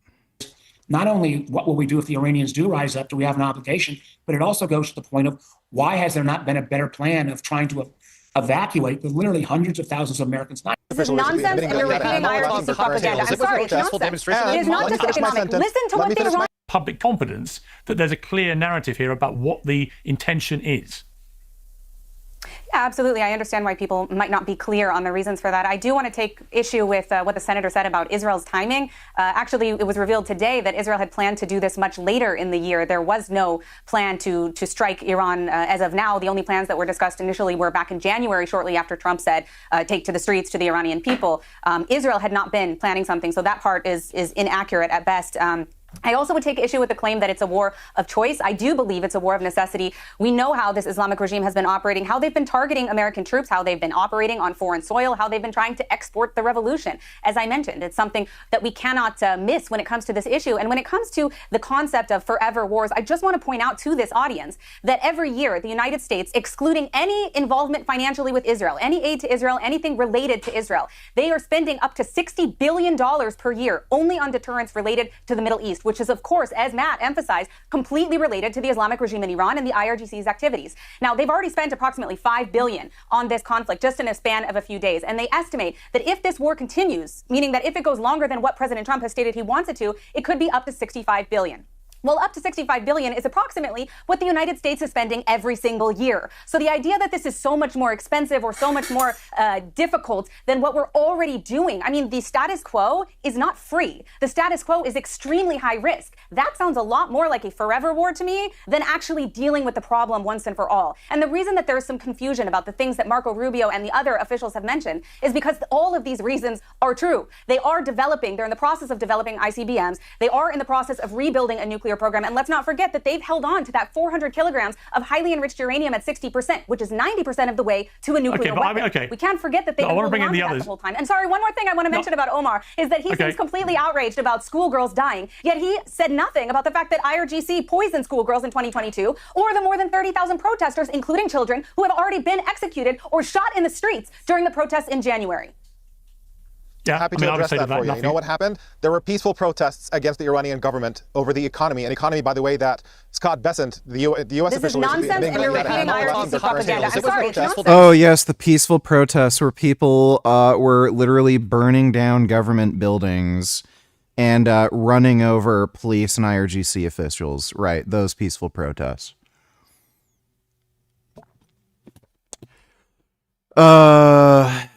Like, can ICE kill this guy? Can somebody check his, like, passport or something and then have ICE, like, shoot him and then text, hey, guys, 3 bullets, 5 holes, beat that one. Fucking asshole.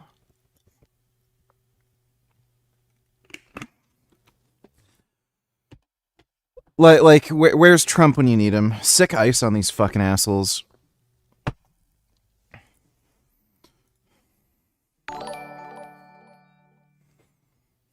Honestly, this might sound ridiculous, but if some animal decided it had enough with humanity and became an Adolf Hitler-like species that wanted to exterminate humanity, I wouldn't be against that.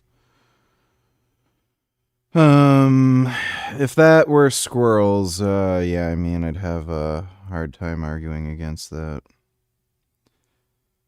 Thanks for the donation, Dodo. Squirrels are pretty great. I really like squirrels.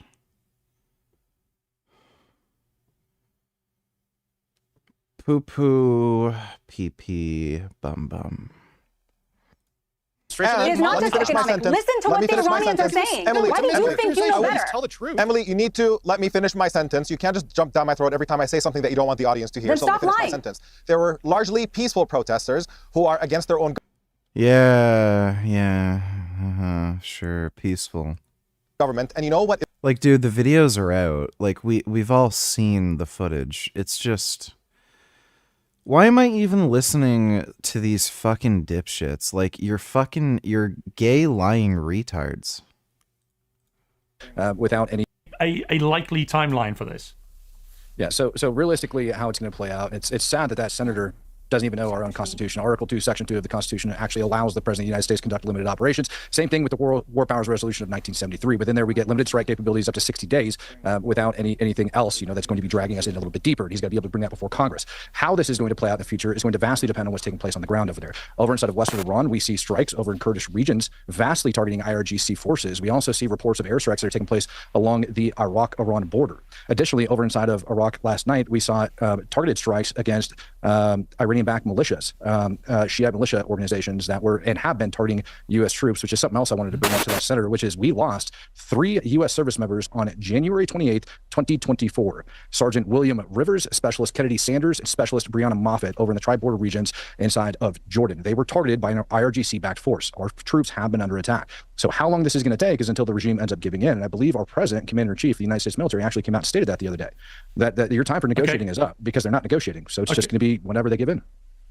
Okay, I'm about to speak to Professor Mohammad Morandi, who's in Tehran. I've spoken many times in the last few years. I'd be fascinated to see what he has to say. Before I go to him, I just want to give you, Aaron, just a very quick chance to summarize, what if you were the Iranian regime right now, what would you do? Well, first of all, if we're talking about Iran, what the people want, the history, we have to have some basic facts straight. The U.S. has been at war with the people of Iran for decades. Go back to the coup in 1953. We overthrew their government because they wanted to control their own oil. Fast forward to the 80s after the Iranian regime comes in because they overthrow the Shah, who we supported along with Israel. The U.S. turns to supporting Saddam Hussein, one of the worst criminals in recent memory, as he kills hundreds of thousands of people in Iran, including with chemical weapons, which the U.S. assisted. Then the U.S. turns to trying to overthrow Iran via Skip to 55 seconds in Destiny talks more about Iran. It's pretty cringe. All right, I'll take a look. Thanks for the donation, Unicorn Jizz. And we'll play it on the screen there. An American submarine sunk an Iranian warship. Wow! That's so cool! Okay, so I was kind of reading stuff online. Why are we in Why are we at war with Iran again? What was it? Do we give a reason for this, or is this just kind of we just do whatever now? We ball. Rebus has planned Israeli action against communist fucking horseshit. Why are we attacking a fucking country that spreads worldwide terrorism and like threatens international trade and attacks us and our allies? Why are we at war with them? Why did I break into my bully's house after he fucked my mom and stole my bike? Why do I have a gun in my hand? Why did I break into his house? Why am I gonna shoot him? Like, just fucking stupid. Oh my god. This guy is just grifting. I don't think he fucking believes anything he's saying here. This is just a grift to appeal to his dumb bitch, lefty, fucktard, progressive audience. Iran prompted U.S. strikes. Okay. Not helping the Zog accusations over here, but okay, Rubio. I don't even know why, like, again, I don't even know why he cares about any of these fucking statements.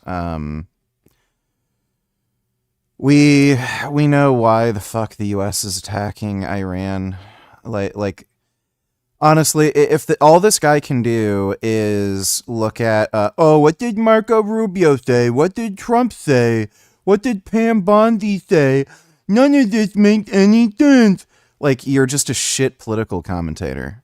It's obvious why they're attacking Iran. It has to do with national security and making things more difficult for China in the future. Just knocking down the necessary dominoes, to keep China in check. So if this is all he can fucking do, he's just a shit political commentator that you shouldn't fucking listen to. It's like being a police interrogator and then just believing anything you're being told from like the person you're interrogating, and then saying, I don't know what's going on. He said one thing, but then it contradicts with another thing. I don't know if he's lying or not, and I don't know what's going on. I'm confused. Like, that's basically like how his brain works. Planned Israeli action against Iran that would have seen retaliation against American forces prompted the United States to launch its weekend strikes against Tehran, U.S. Secretary of State Marco Rubio said on Monday. We knew that there was going to be an Israeli action. We knew that that would precipitate an attack against American forces, and we knew that if we didn't preemptively go after them before they launched those attacks, we would suffer higher casualties. I don't believe literally any of this. One, I'm pretty sure the United States could make Israel fuck off if they wanted to. Pretty sure the U.S. could say, hey, we're not doing that. Okay. Number one. Number two. Okay, I mean, this is just a grift. He knows exactly what he's doing. He's not this stupid. His audience is turning more progressive and, commie brain broken, and he's just appealing to his audience. It's just a grift, and he's perpetuating the problem that he himself has been complaining about for a while. He's fostering this communist stupid nonsense that's preventing anybody from even voting fucking Democrat. And then he's trying to convince these same fucking people to vote Democrat, and it's just a lose-lose situation. It incentivizes the Democratic Party to adopt like these ridiculous communist beliefs nobody fucking wants. The demographic of people that they're even targeting aren't even going to fucking vote for them. And everyone else is fed up with this bullshit, and then they just end up voting Republican. Thanks for the donation, though, Unicorn Jizz.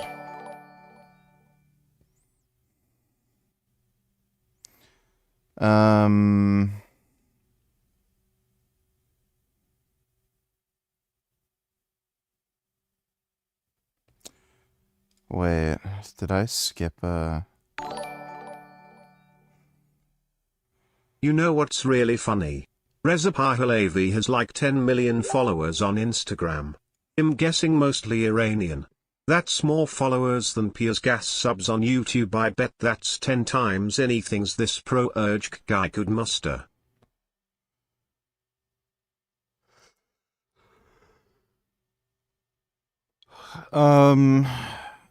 I don't know who Rez Pahlavi is. Thanks for the donation, though, eh?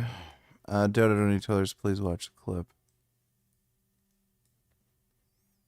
Oh, yes. But it's a reminder that this life is short.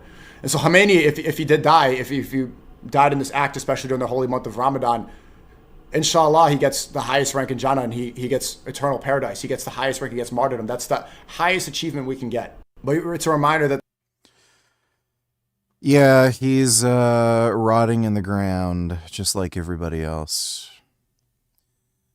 So maybe he should have gotten some strippers and enjoyed himself. Because what a waste otherwise. Thanks for that donation, Dodo. Crippling sanctions, not aimed at the government, but at the people, to make lives miserable so that the society can't function and life is intolerable. Now, Matt made a number of points. I can't. Oh my God, he's saying the sanctions against Iran. At library_boy, thank you, and to think Thanos was considered the villain in Avengers Endgame for rightly wanting our worthless, disgusting vermin species to be exterminated. Yeah, that's true. Thanks for the donation, Dodo.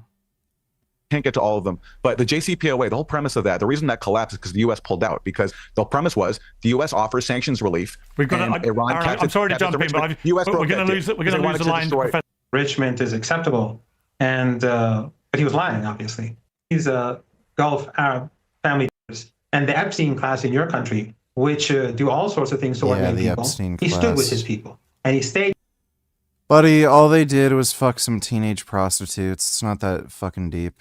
With his people, and that's why he's so popular. And unlike the propaganda that we see on your show all the time with these insane pundits who've never been to Iran, who know nothing about Iran, who just repeat these Epstein-class talking points.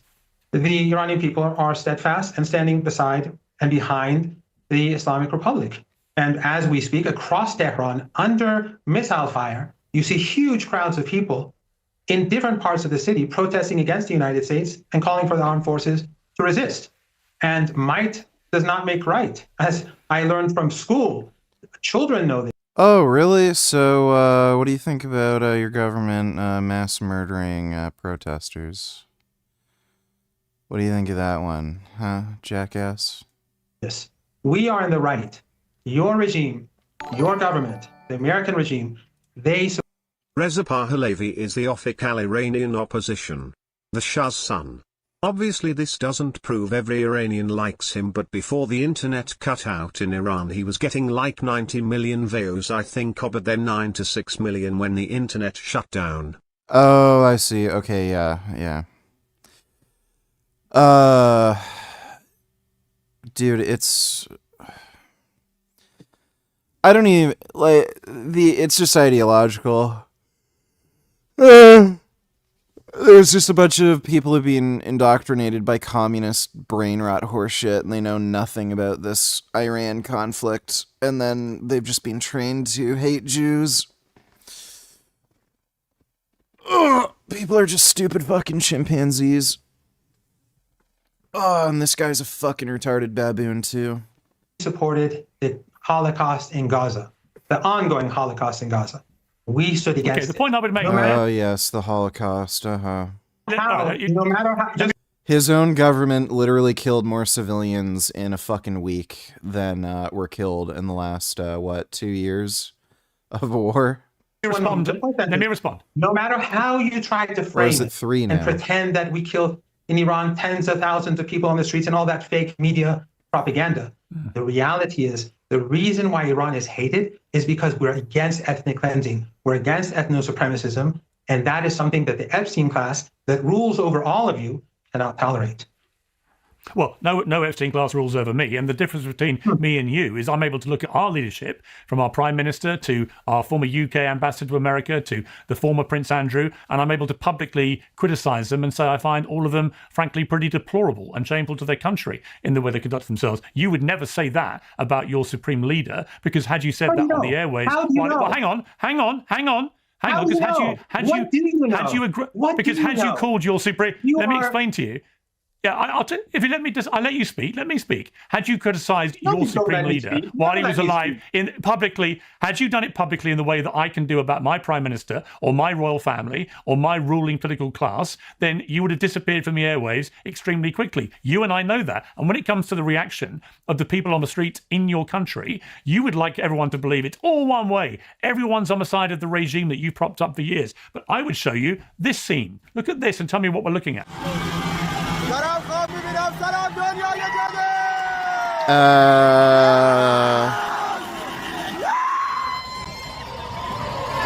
That's AI, and nobody in Iran would actually do that because they all respect the supreme leader. It looks like people to me celebrating the toppling of a statue of your dead supreme leader. Wow, look at those millions of people on the streets. Stunning. Why don't you show the crowds that are 100 times larger in small cities than these crowds? Because you cannot do that. Because in order to remain on air, you have to pursue certain narratives. But if you were at my university and you were in my classroom, you would see students with all... I would probably leave the room because I'm sure your farts stink like fucking death. All sorts of views, saying whatever they want. A student would say, Iran is worse than North Korea. And I would laugh at him and make fun of him in a friendly way till the end of the semester. But you have this alternative Iran somewhere in the universe in your mind, and based on that, all your assessments are made. Okay, well, criticize your regime then. Okay, well, criticize your regime then. If you've got such freedom of speech, criticize your regime right now. Go on. Pierce. You can't, can you?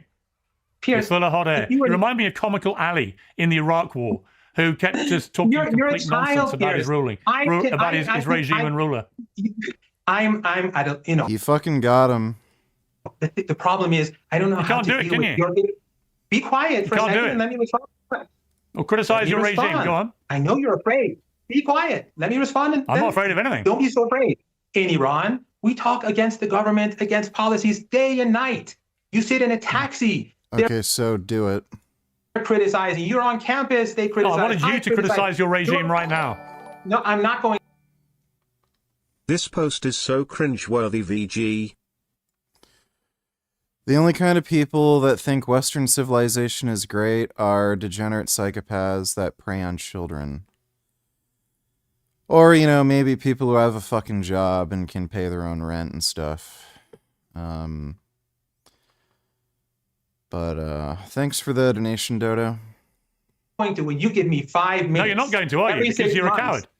And you're a paid up stooge of the regime. And you know if you do criticize them, they'll take you off the airwaves. Your job is to get on the airwaves and promote the regime. That's why you can't criticize them. Yeah. And if you could criticize them, you would.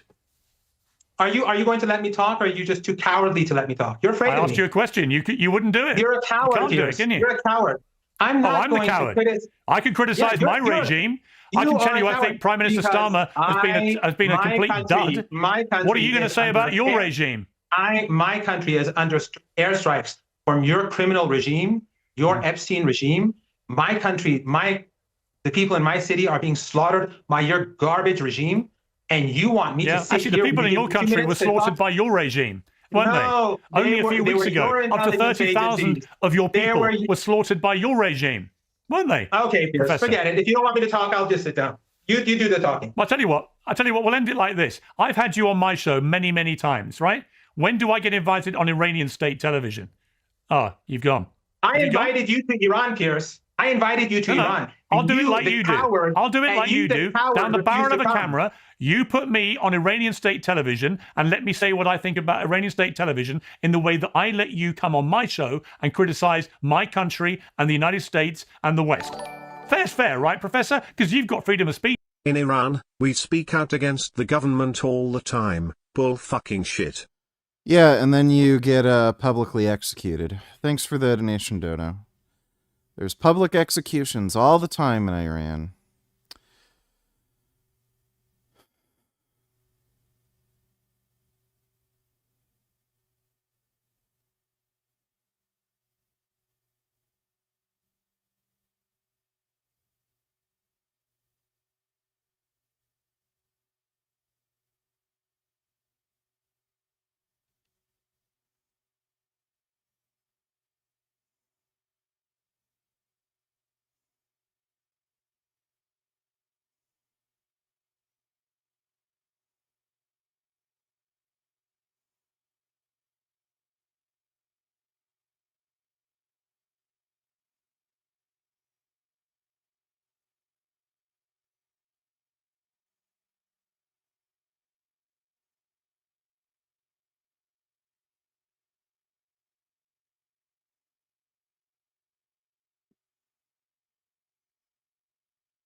Two donate chillers. Did you see this guy get his arm broken as he was protesting against?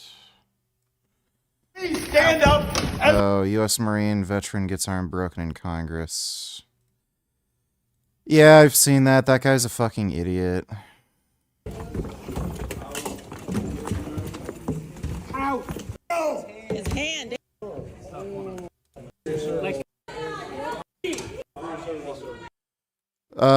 So first of all, I have no idea if this guy actually is a war veteran, and look, it just doesn't make any sense. When I see shit like this,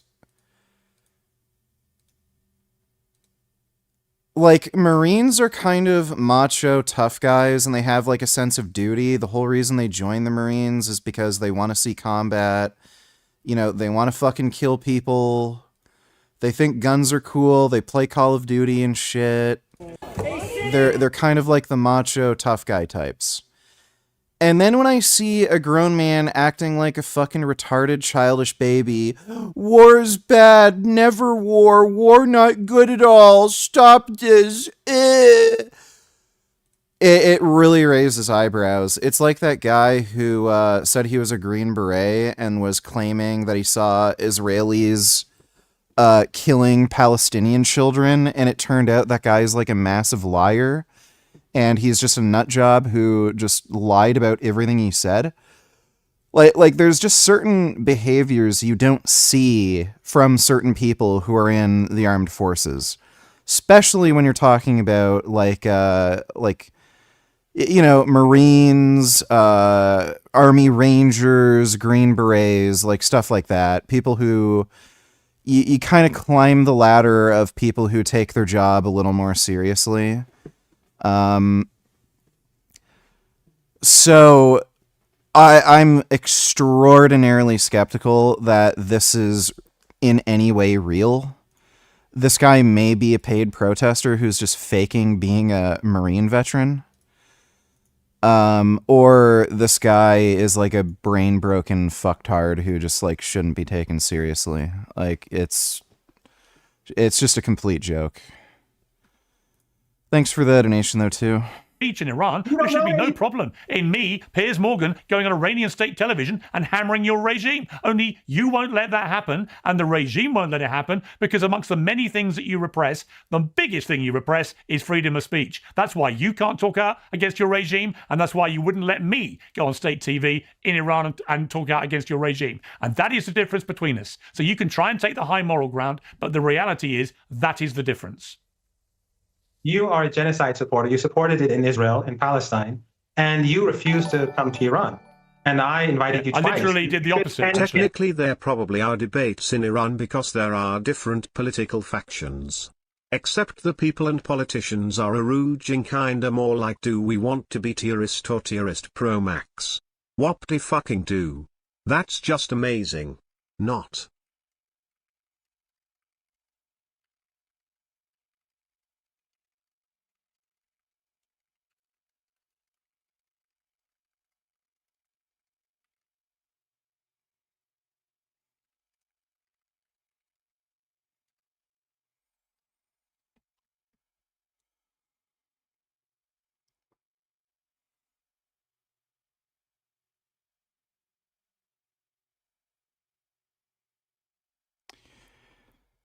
Iran does not allow really any form of political dissent. So, like, if you question the regime, you're getting locked up. So yeah, it's just nonsense. Thanks for the donation, though. Hey, like again, point proven. Make one criticism of the Iranian regime, and he's too scared to do it. I literally did the opposite. You should watch Uncensored more often. On your regime TV, you don't even let me talk. You don't know anything about Iran, and you just talk and talk and talk, and you're afraid of me saying a single sentence. Iran is being bombed by your regime. Our children are being slaughtered. As we speak, your regime is bombing my country, and your regime sent in intelligence, the Israeli Mossad, the CIA, according to the former head of the CIA, according to the Mossad itself, they sent in people to infiltrate. According to Channel 14 of Israeli TV, which is close to Netanyahu, they brought in weapons that killed hundreds of police officers and volunteers on the streets.